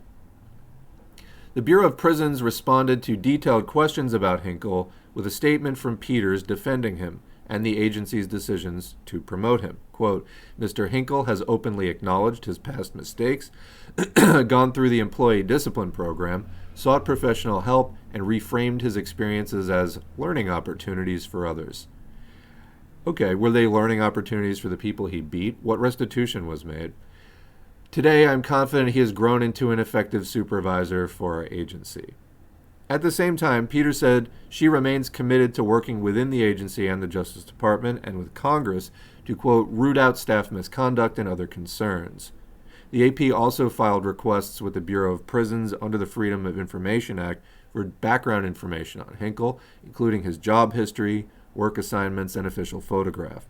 The agency claimed it had no public records responsive to AP's request. The agency also denied a request for Hinkle's disciplinary records, saying that even to acknowledge the existence of such records would constitute a clearly unwarranted invasion of personal privacy. So is this guy accountable at all? If so, how? One of the original cowboys. Hinkle showed no privacy concerns when he stood up in front of his boss, wardens, and union brass when he told them what he had done. It was 2020. The new regional director, Melissa Rios, was holding court at regional headquarters in Stockton, California. Suddenly, here was Hinkle, her deputy, talking at length about how he brutalized inmates long ago. Quote, "I am one of the original cowboys from Florence," Hinkle said, according to people who were there. He also said, according to them, quote, "We were abusing inmates," and, quote, "we were assaulting them." Around the room, people looked at each other, puzzled. Was it intended as a cautionary tale, or was he bragging? Fresh from the Marine Corps, Hinkle was among the first wave of correctional officers hired to staff the federal penitentiary in, why do I keep saying that word strangely? Federal penitentiary in Florence, Colorado. The prison, opened in 1993, was part of a cluster built in the high desert, 110 miles south of Denver to relieve overcrowding elsewhere. Next door, an even higher security prison was springing up, the Supermax Alcatraz of the Rockies for terrorists, mob bosses, drug lords, and other dangerous felons. The federal inmate population had tripled since 1980, fueled by a surge in violent crime and mandatory minimum sentences for drug offenses, aka the war on drugs. Within the Florence Penitentiary's freshly poured walls, the cowboys were taking over. One guard told a grand jury that the prison's captain had given us a, quote, "green light" for the cowboys to attack inmates. In particular, the cowboys ran roughshod over the Special Housing Unit, or SHU, pronounced SHU, a prison within the prison for inmates with disciplinary problems. They'd walk around wearing cowboys' baseball caps and a cowboy's medallion as a calling card. They'd throw a ball painted with cowboy love into a cell, wait until an inmate picked it up, and then rush in and jump him. They'd meet during off hours to talk about beatings.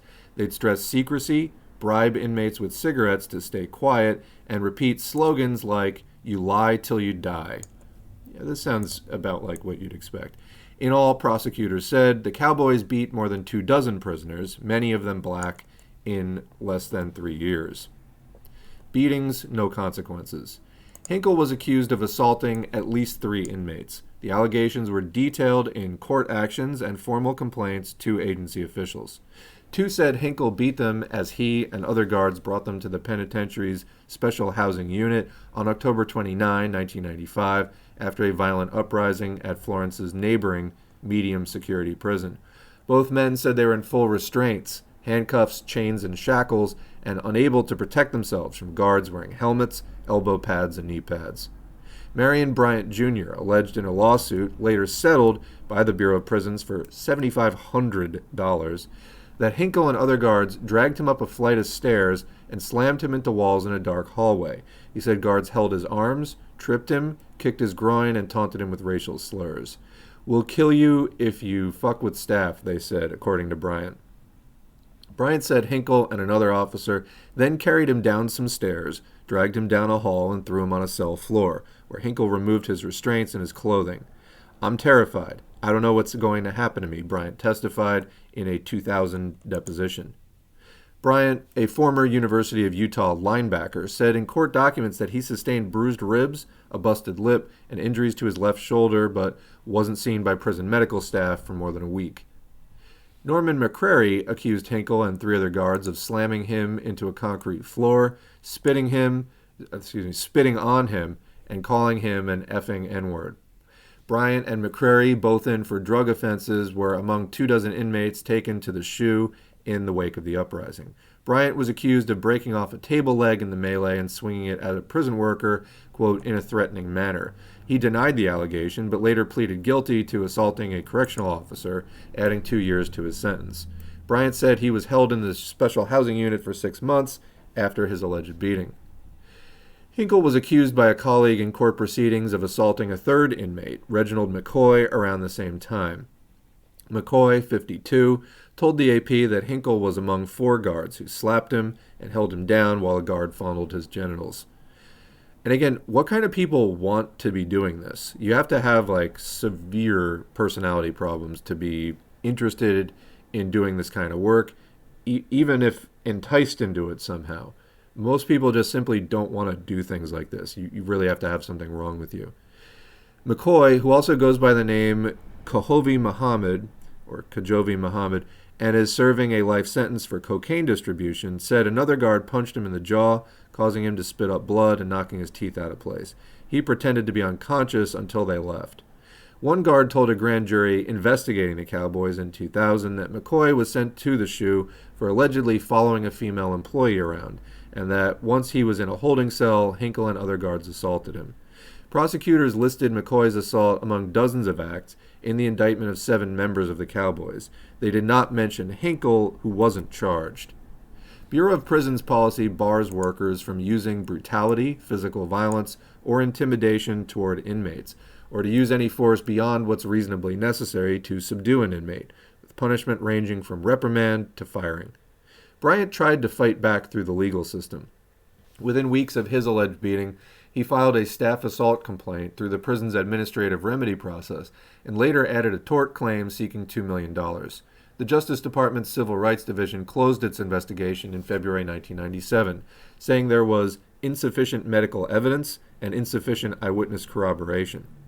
The Bureau of Prisons also denied Bryant's tort claim, writing that its investigation does not reveal evidence to show that you suffered any actual personal injury as a result of negligence, omission, wrongful acts, or improper conduct on the part of Bureau of Prisons staff. Bryant filed a prisoner's civil rights lawsuit against Hinkle and other officers in April 1997. The Bureau of Prisons settled with Bryant in 2003, the same year he was released from prison, but fought until after his death in 2015 to keep the terms secret. A second chance and more trouble. Within a year of the Justice Department closing its investigation into Bryant and McCrary's allegations, the Bureau of Prisons promoted Hinkle out of Florence. By February 1998, he was a senior officer specialist at a low-security prison at the federal prison complex in Beaumont, Texas, northeast of Houston. Just gotta get a sip here.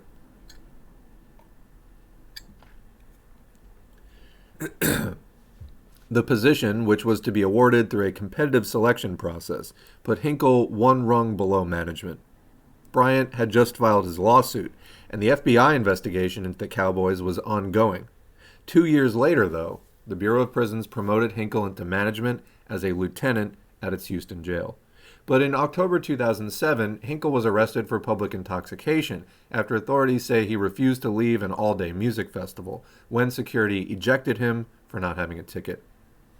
Quote, "Some punk inside made me fucking leave," Hinkle told a sheriff's deputy, according to an arrest report obtained by the AP through an open records request from the Montgomery County, Texas Sheriff's Office.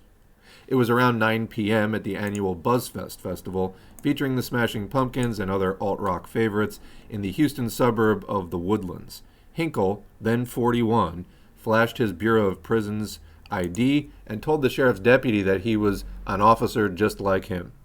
In that moment, though, the deputy saw Hinkle, his breath smelling of booze, defying orders to leave, as a, quote, danger to himself and others, and told him he was under arrest for public intoxication. As the sheriff's deputy turned him around to handcuff him, Hinkle stiffened his body and resisted, according to the arrest report. Several other officers had to help. After 16 months, prosecutors dropped the case just before trial, sparing Hinkle the maximum penalty, a $500 fine, and more importantly, the prospect of a criminal record. Hinkle's lawyer in the case, Earl Music, said Hinkle had misplaced his ticket after entering. Music said he found several witnesses who would have testified that Hinkle wasn't intoxicated.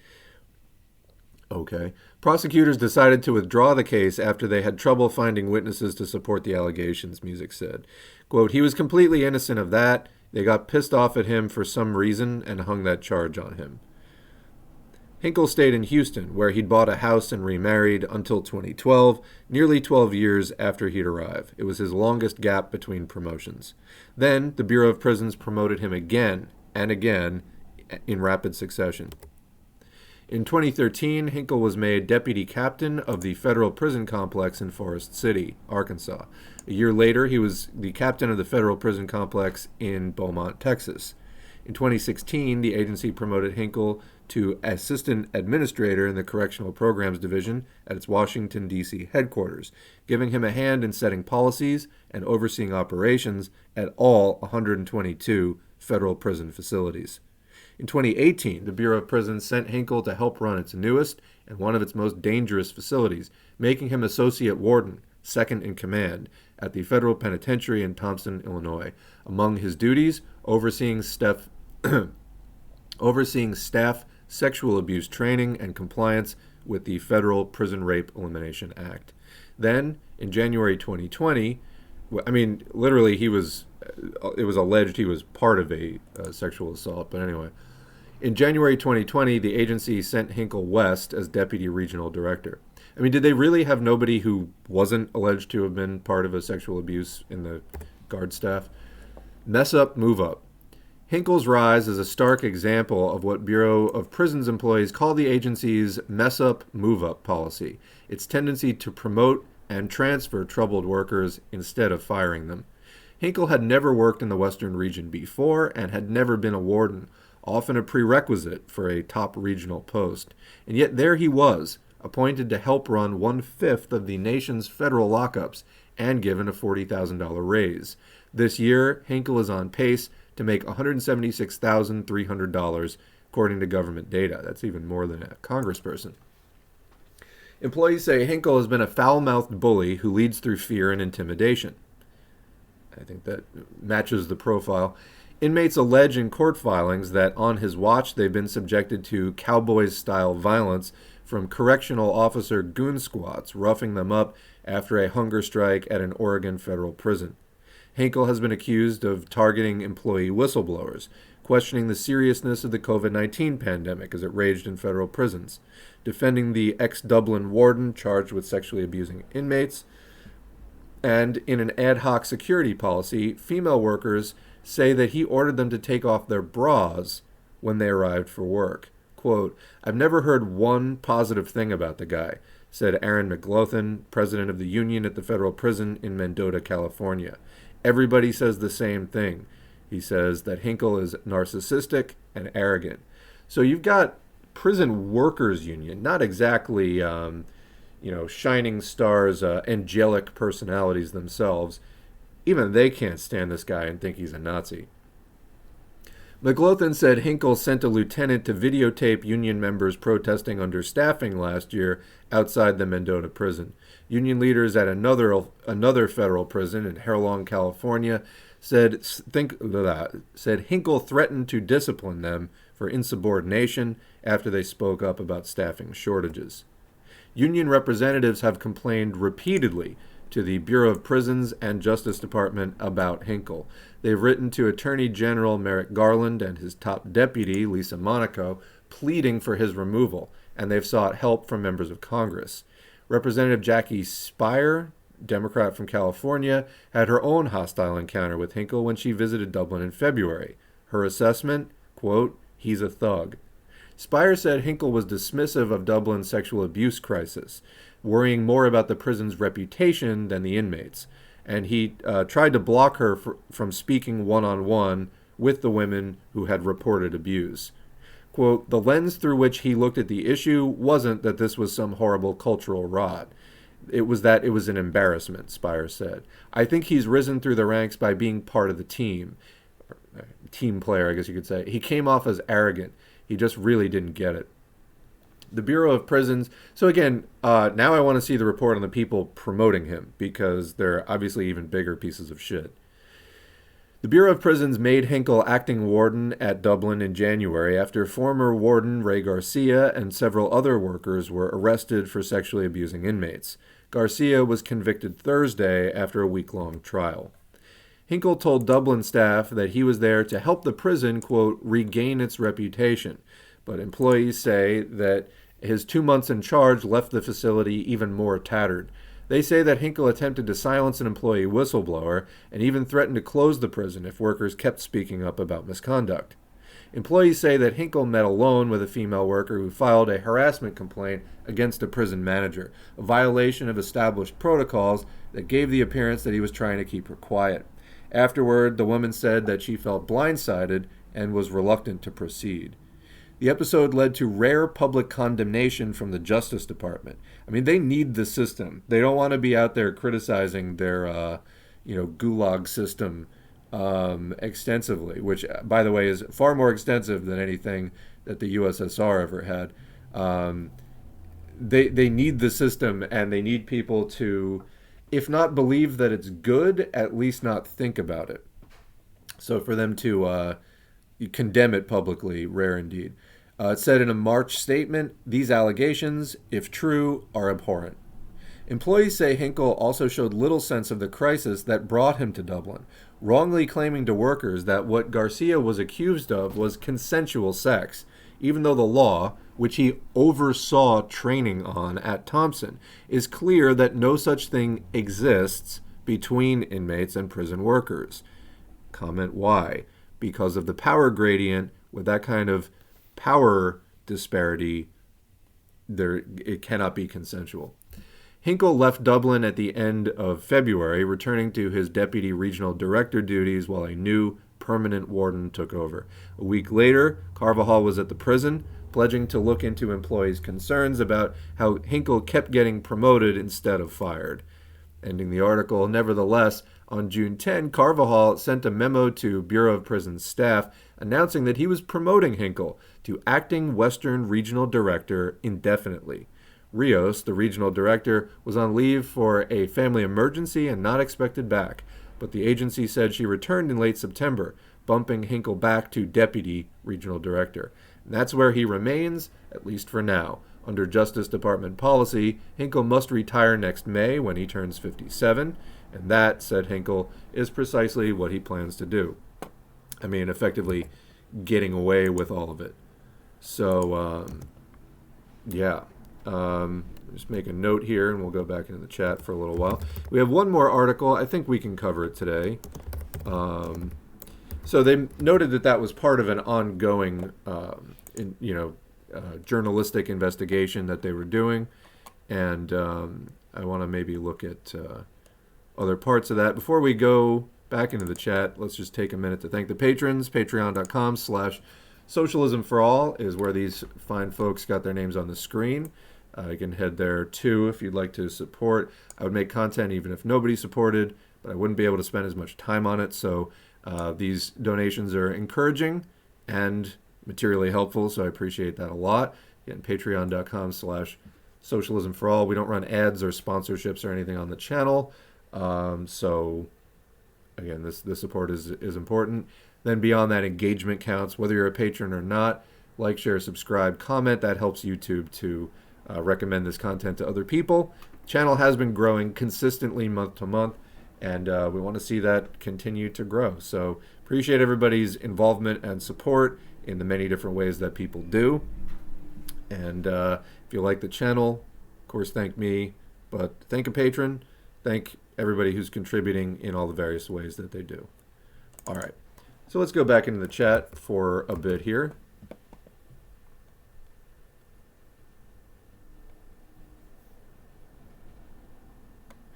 Yeah, capitalism affects every facet of the society within it. Of course, leftists are going to criticize everything. Ruthless criticism of all that exists. Now, of course, ruthless, that Marx quote, ruthless criticism of all that exists. It's also, it can't just be junk criticism either. You got to have some, informed basis for criticism. Timing also helps, but yeah, ruthless criticism of all that exists.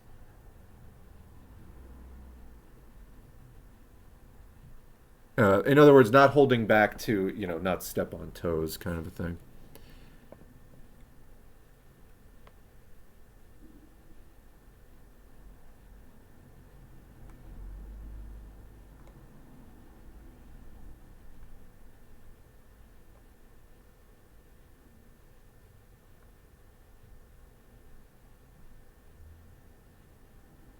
Isolated housing and keeping up with the Joneses is good for business, bad for our mental health. Couldn't agree more. Yeah, I mean the happiest times I've had in my life is where I was living in places where there was, a bit more community, where people actually kind of somewhat friendly to each other, and there were just places to go, and yeah, um, I don't even know. I don't know how people put up with it, honestly. How most of like U.S. society is, where everyone is isolated and afraid of each other. I don't know how people put up with it or why.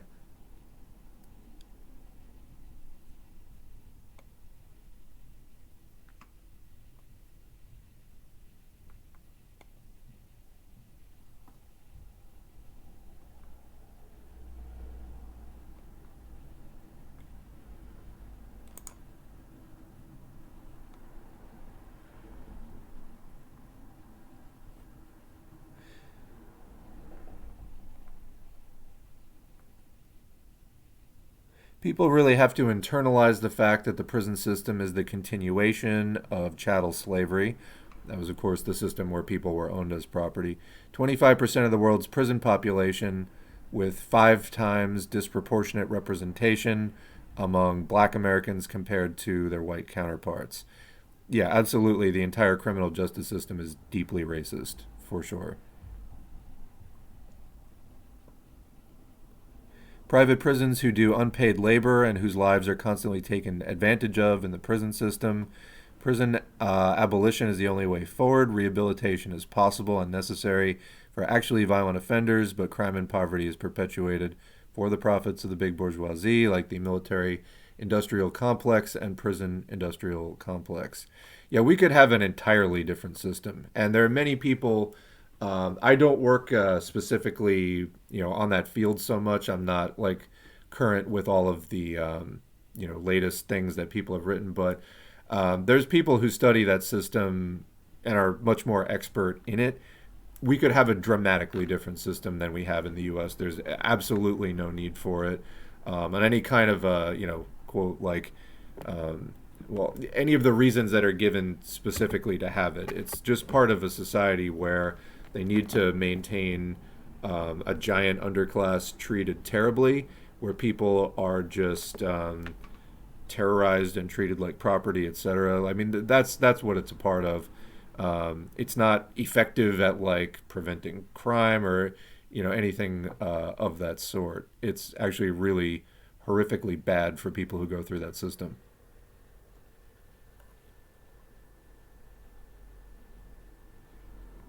Aren't cops and violent criminals pulled from the same psychopathic segment of the population? I've heard that the cops are the most dangerous gang in the U.S. It's scary that all of these people were kids at one point. Yeah, yeah, I hear that. I actually was friends with somebody as a kid, who decent kid, lost touch with, and then later found out went into the military and became a cop, as is like really common. The guy in this story um, was out of the military. That's another big thing that's going on with the war on terror, basically this like meta war framework for invading multiple countries. It's creating a lot of soldiers, and then if they're still in a kind of shape where they can work after they get done with their tour, if they get done with it and they're not repeatedly just sucked back in and not allowed to leave, many do go to work somewhere else in like law enforcement, basically. I mean, you can kind of look at it as just the military is the international enforcement of capitalism, imperialism, and then these various things, the prison system, police, many types of federal police. It's just kind of the internal military, and there's a lot of crossover. That's not uncommon at all. So you get people who have spent years like kicking in doors and like shooting children in other countries, and then they come back here and they're supposed to like keep the peace and quote rehabilitate people or oversee their rehabilitation. It's a sick joke.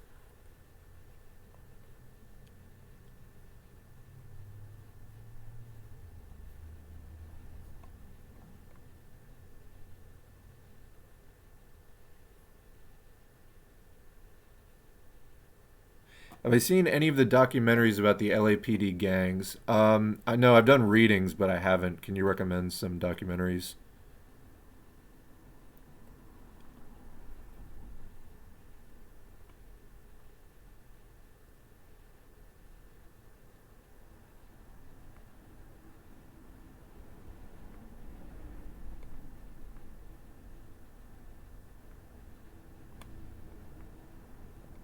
All right, we are kind of caught up with the chat for now. Let us finish this off with another installment in our how to do anti-fascist research and actions thing, and I think that actually will take us pretty much right up to the end. We'll check in with the chat after that, and then we'll be ready to go. All right, so here's our next article in our How to Do Anti-Fascism series. It's titled 40 Ways to Fight Fascists, Street Legal Tactics for Community Activists by Spencer Sunshine. You can find this online. Let's get into it. Introduction.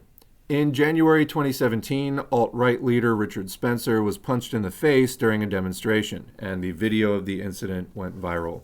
It led to a heated public discussion over whether it was okay to punch a Nazi. This debate has raged on off and on since, prompted by events such as the murder of anti-racist protester Heather Heyer in Charlottesville, Virginia, by a neo-Nazi in August 2017, and the punching of far-right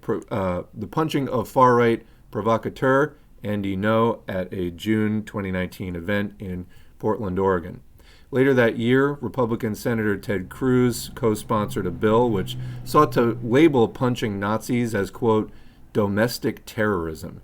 That is a characteristically Ted Cruz brand of cringe right there, I must say. In response to the May and June, the man has no fucking tact whatsoever. If you want to do that, you're a Republican, you're shitty, fine, attempt it. But man, does he just have the most ham-fisted fucking approach to everything. All right. In response to the May and June 2020 George Floyd protests, President Trump claimed that those who confronted white nationalists were themselves domestic terrorists. Yeah, of course. Again, similar vein here. And when we talk about the Republican Party and extremism, you're literally calling confronting Nazis terrorists. I mean, you don't have to be a genius to sort of think through the implications of the logic there.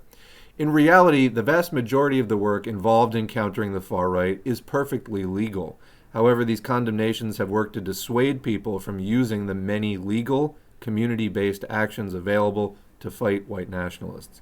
Regardless of which side of the Nazi punching debate you fall on, again, how tolerant of Nazis should a society be? Tolerant at all? Why do we have Nazis in the first place? Why does this spread?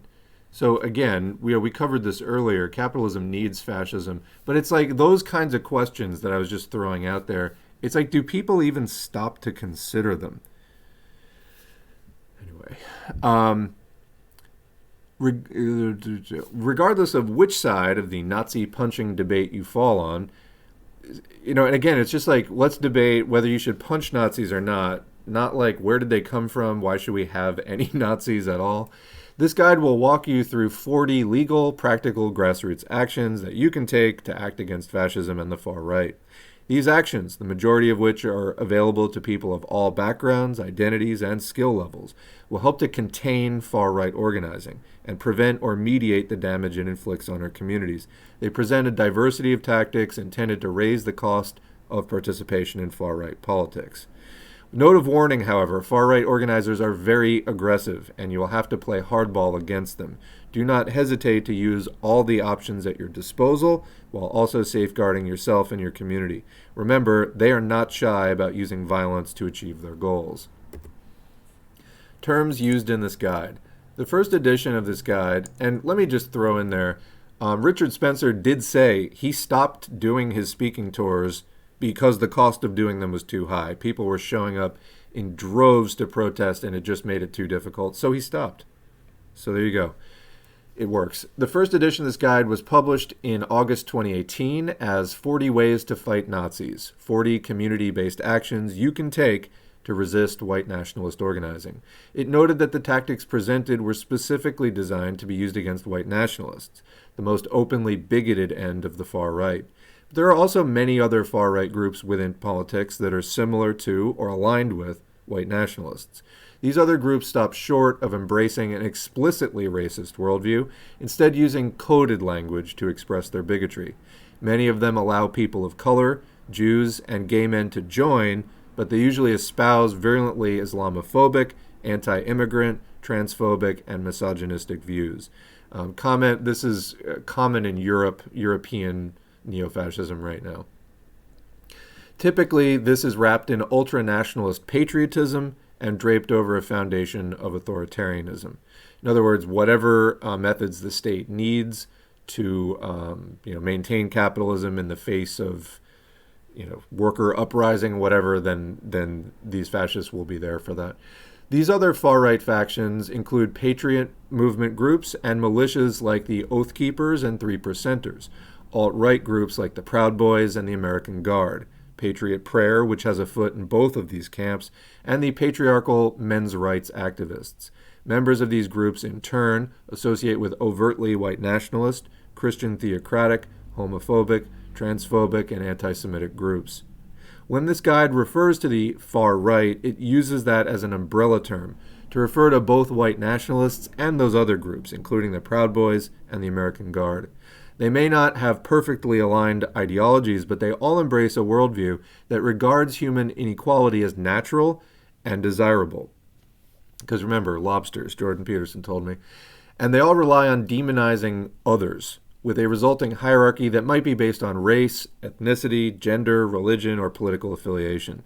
Last, these other far-right groups often embrace tactics associated with fascist movements, including intimidation and violence. Pop Mob, or Popular Mobilization, distributed the first edition of this guide in Portland, Oregon, and found that many of its tactics were also applicable to these other far-right groups. They have helped to update this guide based on their experiences. However, readers should note that some tactics are more effective against certain groups than against others. Part of getting to know your opponent includes selecting the tactics that will be most effective for each situation. Finally, there's the question of danger. Many of these suggestions are completely safe, although others present some level of risk.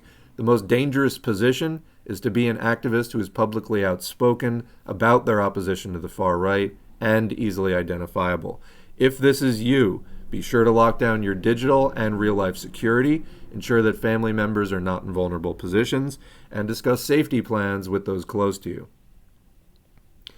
Quick break before we get started here in section 1. All right. 1. Get started. By the way, actually, before we do that, to the comment before about why don't you just oppose capitalism, blah, blah, blah. When I say that all of these things underpin the, capitalism's vicious hold on our society, are you starting to get the picture yet? You can't, just make it about capitalism and don't discuss any of the ways that capitalism divides us and defends itself. It's exactly what we're about to talk about. 1. Get started. 1. Learn about far-right movements. Get started by learning about the far right. Like all political movements, it is composed of individuals and groups who organize around specific issues, spread talking points, form organizations and political networks, fundraise, recruit new members, and try to influence the larger society. From the outside, the far right may seem like a single movement without internal divisions, but its members often disagree with each other and have trouble finding common ground. While they are all part of one large movement, knowing how they differ is important in deciding how to organize against them. Information on far-right politics is readily available, and the end of this guide includes further readings. Be sure to look at the propaganda they produce, including articles, books, videos, and social media. This will help you to get a feel for how they talk, look, and think. So a couple weeks ago, we were talking about reading the Turner Diaries as exactly that, as just understanding, what are these people producing and talking about, what are the ideas that they're spreading among themselves. Because they know that their ideas are seen as hateful, the far right often uses symbols, phrases, and slang to express bigoted ideas without saying what they really mean, a tactic known as using code words or dog whistles. Learn their language. So example would be like 1488. That's like a common neo-Nazi greeting. 2. Find collaborators. While there are national organizations that look at far-right organizing, they can't track everything that's going on in each community. That's where you come in. This kind of activism is a lot of work, and it's best done with like-minded people. Forming affinity groups, organizations, and coalitions will help you to get more done. An affinity group is just a group of activists who work together and have, trust with each other. And since there is more than enough work to go around in tracking the far right, you will need to coordinate and specialize. 3. Keep an eye on the local far right. Once you've identified your local far right groups, you'll want to keep track of what they're up to. Gathering evidence is crucial. Document their organizations, projects, social media, websites, print publications, meetings, and events. Be sure to take good notes and screenshot everything because you never know what will end up being useful later on. The far right tends to organize under the radar, so this will require a good bit of sleuthing. Start with publicly available information like online forums, websites, and social media accounts. Next, create fake social media accounts known as sock puppets for infiltration. Your sock puppet may need to interact with fascists to gain admission to closed groups, but don't do or say anything that could be used to identify you or cause you to lose access.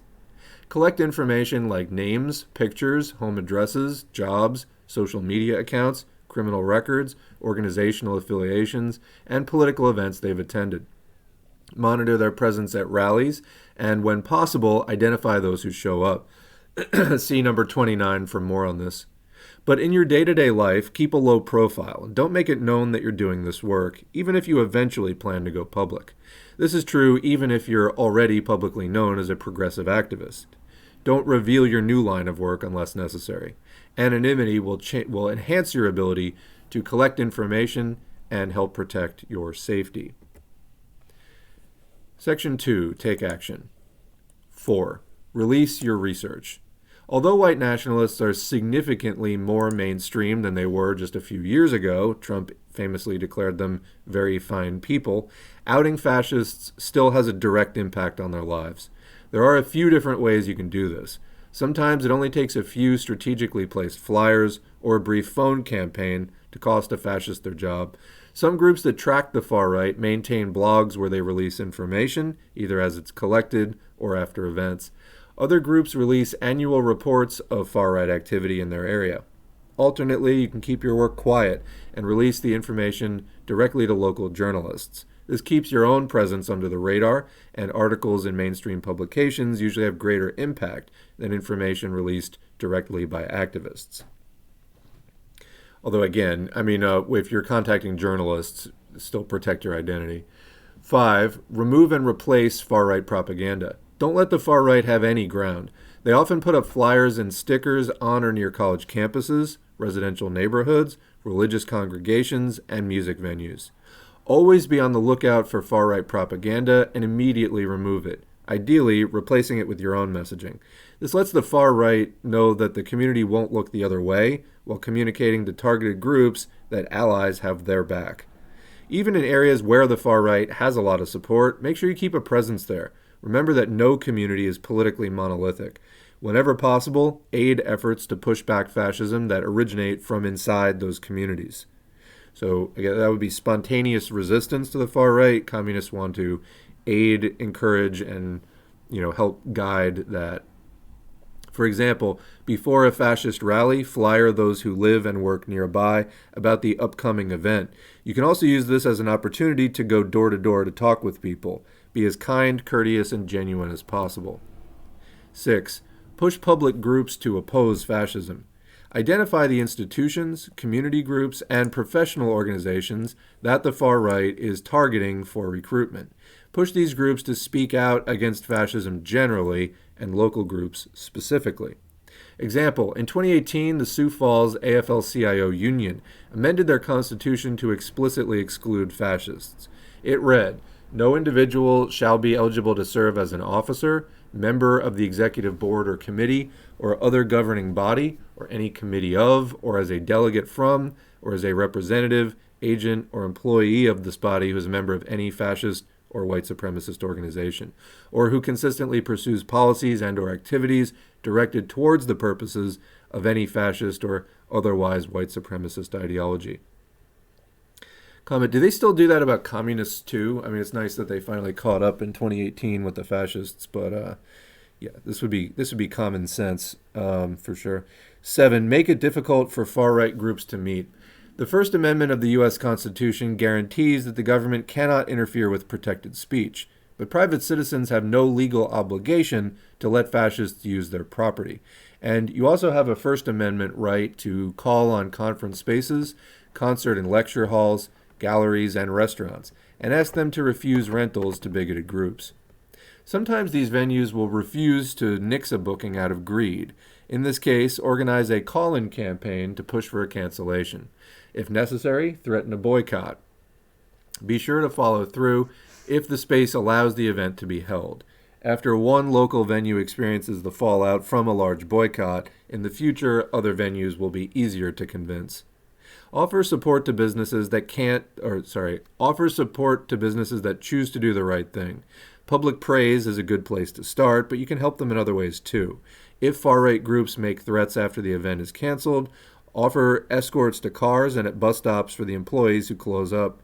If someone smashes windows or vandalizes the space after the event is canceled, create a fundraiser to help cover cleanup costs. This helps to build a community that's resistant to fascism. Example, in New York City, 2 venues were closed permanently after they hosted fascist concerts. After this, it became much easier to convince venue owners that it was not in their financial interests to allow these kinds of shows. 8. Refute their lies. Fascists are skilled at introducing slogans and talking points into political debate. These include myths and false information about, quote, white genocide, black-on-black crime, and Jewish control of the media. Again, this is now your everyday Republican Party. Debating them publicly can make their lies look worthy of consideration. This was the Republican Party for some time. They don't even try to hide it now. But circulating a list of common fascist talking points along with rebuttals gives community members the tools to win personal arguments. So when the people with bigoted views are in a space of doubt and self-questioning, the facts will be ready for them to discover. 9. Use the court system. Both lawyers and governments can hamper fascism. If this is in line with your political views, consider using legal avenues. Legal actions can have outsized impact on fascists, as they have very few sympathetic lawyers who are willing to do free legal work for them. And even if they do win in the end, lawsuits can drag on for years and drain financial resources. Examples.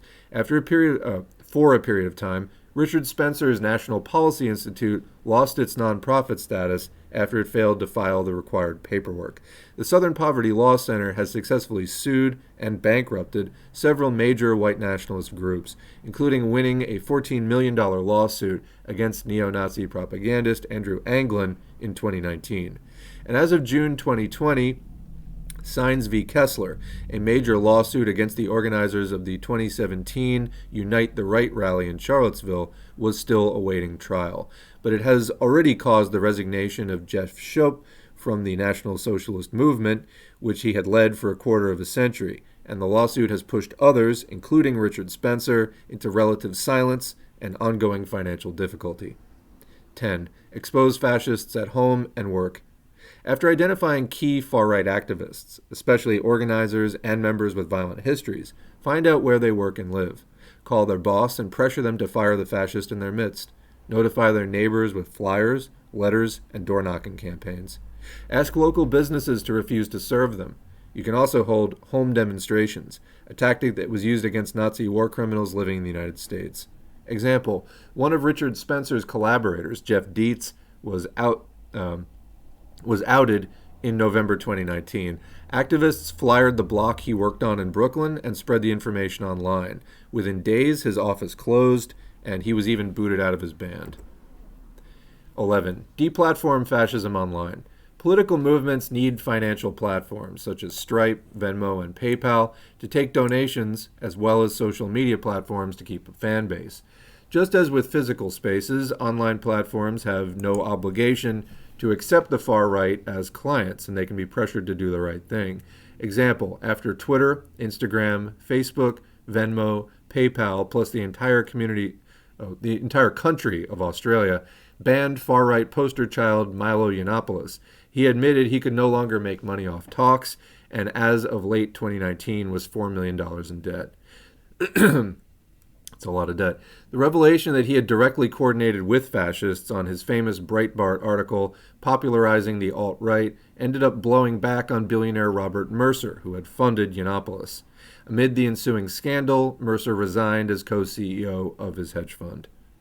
12. Prevent the far right from crashing progressive events. The far right will show up at progressive events to disrupt them or spy on attendees. In recent years, anti-oppression trainings, protest planning meetings, women's marches, and May Day events have been disrupted by the far right. A favorite tactic of theirs is to start fights while filming people in order to get them arrested, or to identify and harass them later. Take this opportunity from them by having a safety team at actions which they might crash. Make sure your team is familiar with known local fascists and are ready to de-escalate tense situations. And when far-right instigators are filming progressive activists, whimsical barriers such as hula hoops and bubble wrap can ruin their footage. Make sure that once a far-right group starts to disrupt local events, the wider community knows. That behavior is a warning sign for future violence. 13. Drive wedges between individuals and groups. When you see the far right trying to work with mainstream conservative groups, reach out to them with your concerns. If you offer them concrete evidence, most normal conversations will disavow those on the far right who express clearly bigoted views or engage in violence. And if they don't, use social media and the press to draw attention to their collaboration. 14. Find new collaborators. If the far right is organizing in your community, take this opportunity to make connections outside your usual circles. Because fascists target and threaten so many different kinds of people, you'll find many potential collaborators. These might include groups representing historically oppressed communities, including communities of color and LGBTQ+ folks, immigrant and refugee rights organizations, religious groups, especially Muslims and Jews, feminists and reproductive rights advocates, labor unions, and organizations that memorialize historical crimes such as slavery, lynchings, the Holocaust, and Native American genocide. So this is what we were talking about a bit earlier, about getting to know your local left, and it's not just the left political parties, it's many different groups. So you need to get out there, make friends with people, make yourself available, network. So this is why. Don't be afraid to ask for help. Reach out to those who you think would be good collaborators. Be upfront about who you are, what you need, and what you hope to achieve, as well as what you have to offer in return. Spend time getting to understand their concerns and ask what kind of support they need. Trust is built slowly through shared work, but someone has to reach out first. Let's read that again. Trust is built slowly through shared work, but someone has to reach out first. So this isn't about converting people. It's about making yourself available, reaching out, and then building a movement that people get involved in, actually doing shared work together. That's how you actually build trust, because this can be dangerous work. It's risky, at least. And yeah, this isn't about like online debates. If you're still just purely at the online debate level, I implore you, log off and do something in real life. Example, the Proud Boys, in cahoots with various militia and patriot movement groups, claimed they would mobilize 1,000 far-right activists from around the country to descend on Portland, Oregon for a Defeat Antifa terrorism rally in August 2019. Despite threats of violence, plus a fear-mongering press conference by city officials, 9 different organizations came together to hold a huge counter-protest. Religious leaders, the NAACP, Rose City Antifa, Democratic Socialists of America, that would be DSA, and the Kiki Ballroom House of Flora kicked off the event. In the end, 300 Proud Boys marched for 30 minutes under heavy police escort. The cops love these. I mean, they're basically para-police, these right-wing vigilantes. Returned to their cars and then left town. They said they would be back every month, but haven't returned since. This is a good illustration of the kind of thing I'm talking about. 15. Organize anti-racist bar crawls. If fascists are drinking in public, host an anti-racist bar crawl which goes to their hangouts. Not only do social events help to build relationships, a bar crawl puts fascists on notice that their spots are known. It makes it clear to the bars that they have a problem. Similarly, sometimes people will declare an area a Nazi-free zone and patrol it to make sure it stays that way. 16. Help fascists become formers. The people who make up the far right are part of our society. While it is possible to socially isolate them, the only way to actually make them go away completely is to convince them out of their political movement. Exit programs help facilitate this. Organizations like Life After Hate and the Free Radicals Project are run by former members of far-right groups, simply known as formers, to help current members to leave the movement. Promote exit programs and, whenever possible, encourage and help fascists to transition into being formers. Now, quick side note here. People have noted that it's very easy for somebody to declare that they're, an ex-Nazi, and then suddenly they're just, they become a leftist. Unless they've actually gone through a program like this, those claims are to be taken pretty skeptically. So, sometimes people are like, oh yeah, I was like a big conservative chud 6 months ago. Now I'm a socialist. No, you're fucking not. No, you're not. You just have not done the work yet. And people, who very likely may be still active within the far right and just sort of trying to infiltrate the left should be treated as the threats that they most likely are. That said, people can actually, leave these situations and can actually become anti-fascist. But again, a lot of work is involved in that. 3. Be proactive. Progressives often lurch from crisis to crisis with limited planning or infrastructure. When countering fascism, it's important to be proactive. This is both complex work and potentially dangerous, but good planning can help to alleviate both challenges. 17. Get your message out first. Make your community's opposition to racist and bigoted ideas visible through flyers, stickers, posters, and window and yard signs. Far-right organizers are less likely to recruit in a community that has already made their opinion on the matter clear. Examples. Online, this can take the form of profile frames, catchy hashtags, and GIFs. Use hashtags like Everyday Anti-Fascist and A United Front. Spread memes with your message, and incorporate symbols like the Iron Front into images with the logos of sports teams you support. 18. Build educational programs. Hold on, is that the Iron Front? Is that the 3 arrows thing? Because I always just see people calling it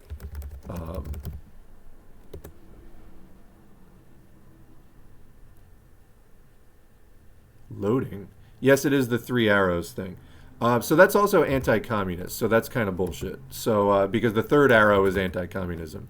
Communism is some of the most effective anti-fascism there is, so don't listen to the SOCDEMs pushing that crap. Some people use a modified version of the Iron Front, which has 2 arrows down and 1 arrow up. That to me would be the more appropriate thing, but anyway, yeah, just a note there. 18. Build educational programs. Organize public talks, reading groups, and classes. You can discuss what fascism is, what the far right looks like at present, and how to resist it. Many experts are willing to give talks, but consider video calls if it's too difficult to bring speakers to your town in person. 19. Hold memorial events. Almost all communities have histories of fascist, racist, and other bigoted violence. Hold events memorializing the victims and talking about how past events contribute to the present. Examples can include holding processions to the graves of those killed by white nationalists and memorials at murder sites. You can also organize events to remember racist violence, such as lynchings, church bombings, and racial expulsions. 20. Make a spectacle. Artists can help to make political action irresistible.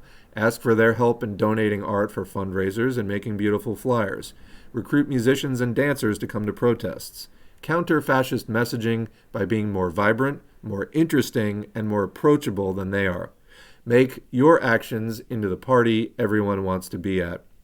And if you don't know how to do that, then find a party promoter who can. So we're halfway through now. Let me just look ahead to where I'm going to read to the end of section 3, and then we're going to go back into the chat and call it for today. We'll continue the rest of this in the next live stream. But just looking at the clock here. So anyway, where were we? Number 21. Organize trainings and resource fairs. You can draw attention to far-right organizing and offer your community useful resources by organizing trainings and skill shares. This might include first aid, self-defense, weapon skills, personal and digital security, and bystander interventions. These trainings can also function as outreach opportunities and places to find people who are serious about doing concrete work. 22. Form an emergency response team. Violence is central to fascism, so if fascists are organizing in your area, there will be emergencies. You will also get last-minute calls when they hold unannounced events, which became the norm after Charlottesville. Unite the right thing. Prepare emergency response teams with members who can jump into action at a moment's notice, so more of an on-call basis. Ideally, these people should have skills such as medical training, or medic training at least, and self-defense. But remember that emergency response doesn't necessarily mean direct confrontation. In addition to in-person security, teams can also organize rides for marginalized people when fascists are having an event in your area. 22. Recruit early and often.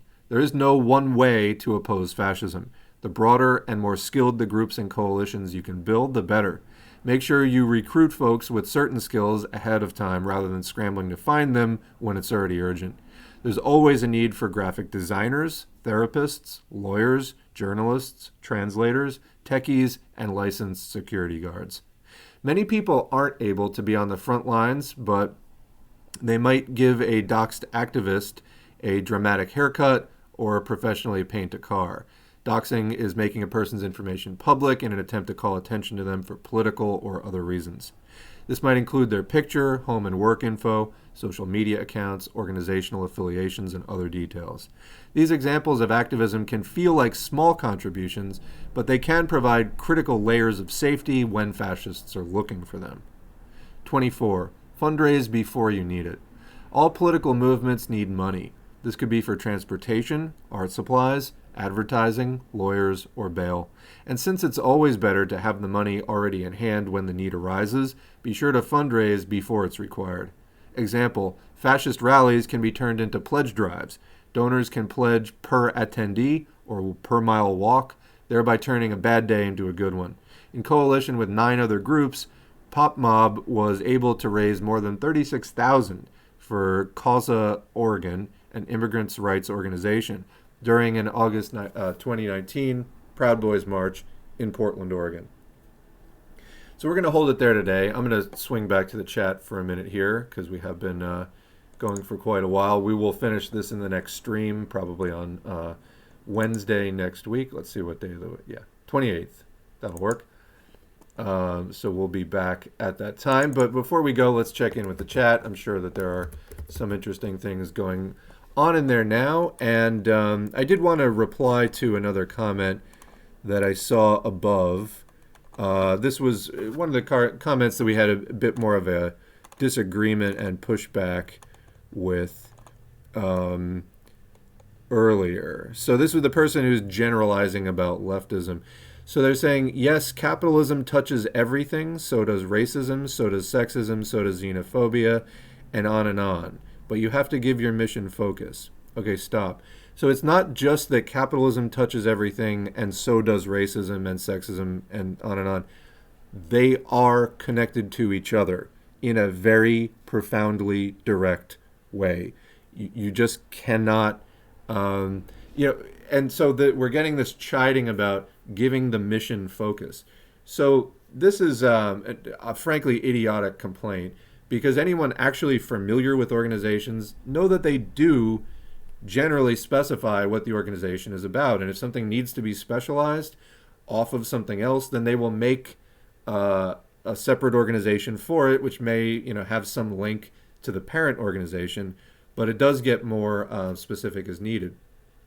So now we're just turning this disagreement or argument into it's just this moving target. It's an evolving target of leftists make it about this when you should just make it about capitalism.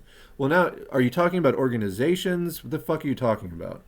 So anyway, I do find this annoying and not terribly productive. I don't know how many times you need to be told the interplay here and the specific way that capitalism uses these things.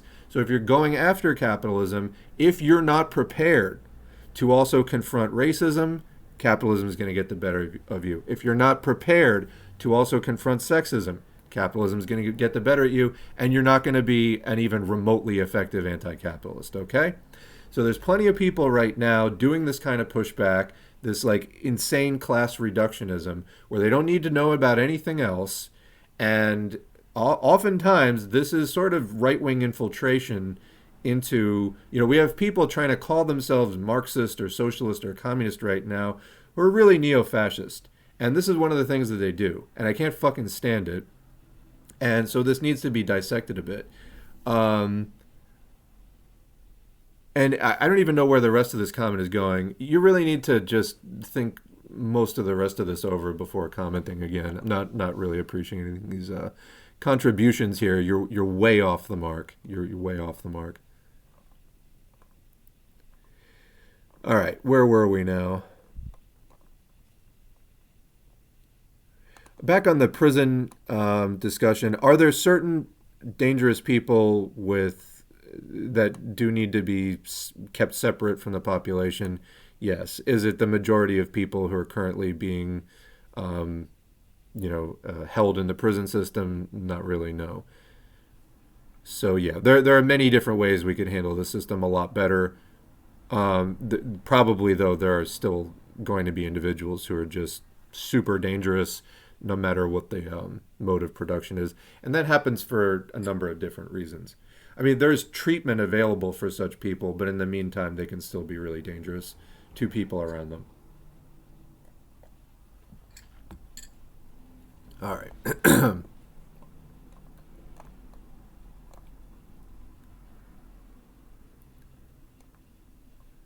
All right, now where were we?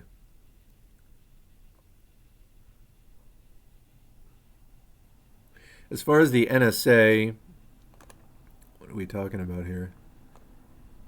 All right, yeah. As far as the NSA, anti-fascists already are domestic terrorists. They are taught in their classes to treat socialists like Al-Qaeda. Oh, thank you for the link to the documentary on the LAPD gangs. They'd work with Al-Qaeda again if it meant stopping socialists. Yeah.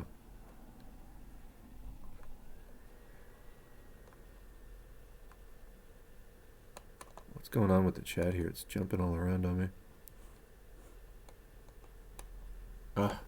Sorry, it's taking a second to... chat's not wanting to scroll when I'm scrolling the mouse. Yeah, Mujahideen 2.0. Yeah, if people don't know, the USA...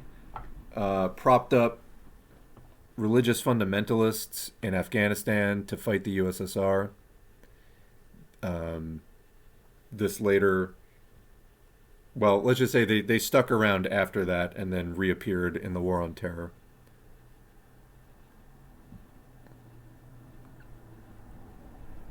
Being in the extreme metal scene, I've been around a lot of National Socialist, or let's just say Nazi black metal bands. They bitch so much when their shows get shut down. Yeah, well, I think a lot of these people don't want to accept how vile they really are. They consider themselves righteous, and they just don't want to. They don't want to accept that. And they're all just massive whiny victims in the end, too. I mean, that's basically their attraction to this thing. They don't want to actually do the difficult work of confronting the system. They want a scapegoat. They want to be parapolice for the system. And yeah, it comes down to that massive conservative victim complex. Fascism in the end is just sort of, angry conservatism on meth. It's just like really, really amped up, foaming at the mouth conservative stuff. that is there basically to make sure that no fundamental changes occur to the status quo. And they dress up in some quasi radical phraseology and imagery, but in the end, that's all it really is just reaction. Meaning conservative content. Not all of people understand that foreign policy dictates domestic policy. They can't reach class consciousness so long as they think no nation can independently do better than U.S. imperialism. Yeah, this is all it's capitalism. This is all the same system. It gets slightly different implementations in different places, but yeah, it's a global connected system.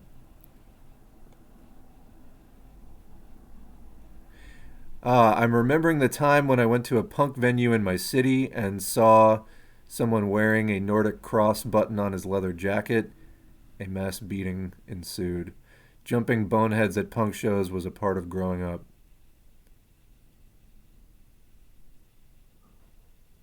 If you are far right, you need years of research and education. Couldn't agree more. I have a friend who was formerly far right as a teen. He's in his mid 20s now and is a comrade. Yeah. Yeah, it takes a lot of work. It can be done, but, you know, we've seen cases of people like, oh, yeah, I used to be fascist 6 months ago. Yeah, you're still fascist. I mean, even if you have the intention of changing, you need to recognize, like, you still have many embedded attitudes that you probably haven't even identified as part of your fascism yet. Someone in my neighborhood drew an Adam Toledo poster memorial, and we think the cops destroyed it. Well, good old cops. What else? What can you say? Nazi bastards.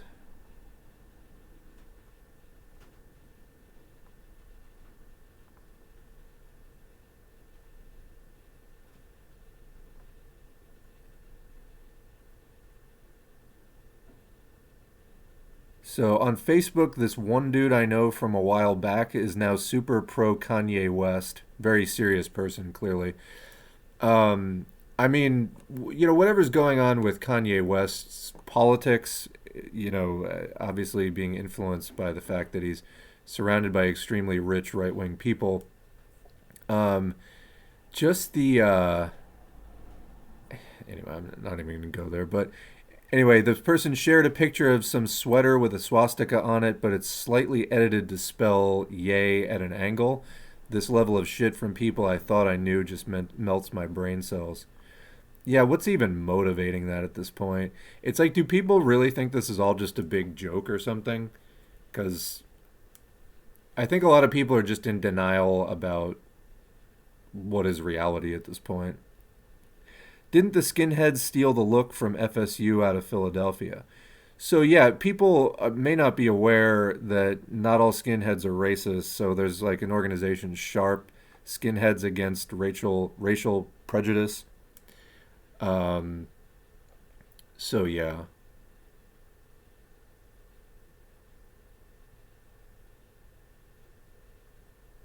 that's something I was concerned with. A lot of OK Yay fans are worryingly into Yay. Like, it's like the deeply follow his every thought. And I was sure some of his fans would end up embracing fascism. After that appearance on the Alex Jones show that he gave, I don't know really why anyone would be taking him seriously at this point.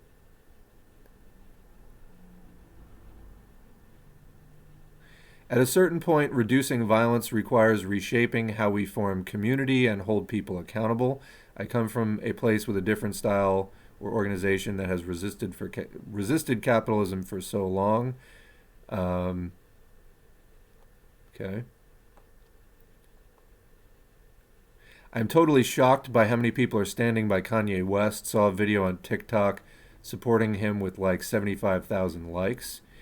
You gotta wonder. You gotta wonder how many of these people are really converts and not just right wingers jumping on the bandwagon to keep what they see as a vehicle for their message going. I mean, it's like, for example, you look at a Jackson Hinkle post. This is a guy who, used to be a Bernie guy like a sneeze ago. Suddenly he's become neo-fascist, LaRouche adjacent, whatever. If you go into, when he makes all these neo-fascist posts, attacking like feminists and all this kind of stuff, look at who liked the post. It's all people with like MAGA in their name. It's like he's just playing to that crowd. I mean, because he appears on the Jimmy Dore show now all the time, and that's who the audience is over there. So he's just playing to that. I don't know that necessarily he's bringing tons of people there. And, any quote Marxists who are actually following him and then followed through that transition, were never really Marxists in the first place, because if you have any grounding in understanding of class dynamics at all, class struggle, class consciousness, you wouldn't be able to fall for that at all. But again, this is the thing. For a lot of people, it is just a very superficial identity. They don't do the reading. They don't join a party. Like, they have no actual grounding in it whatsoever. And so they're just making up and redefining what it means to sort of be a Marxist as just sort of this internet identity. It is not. It is not.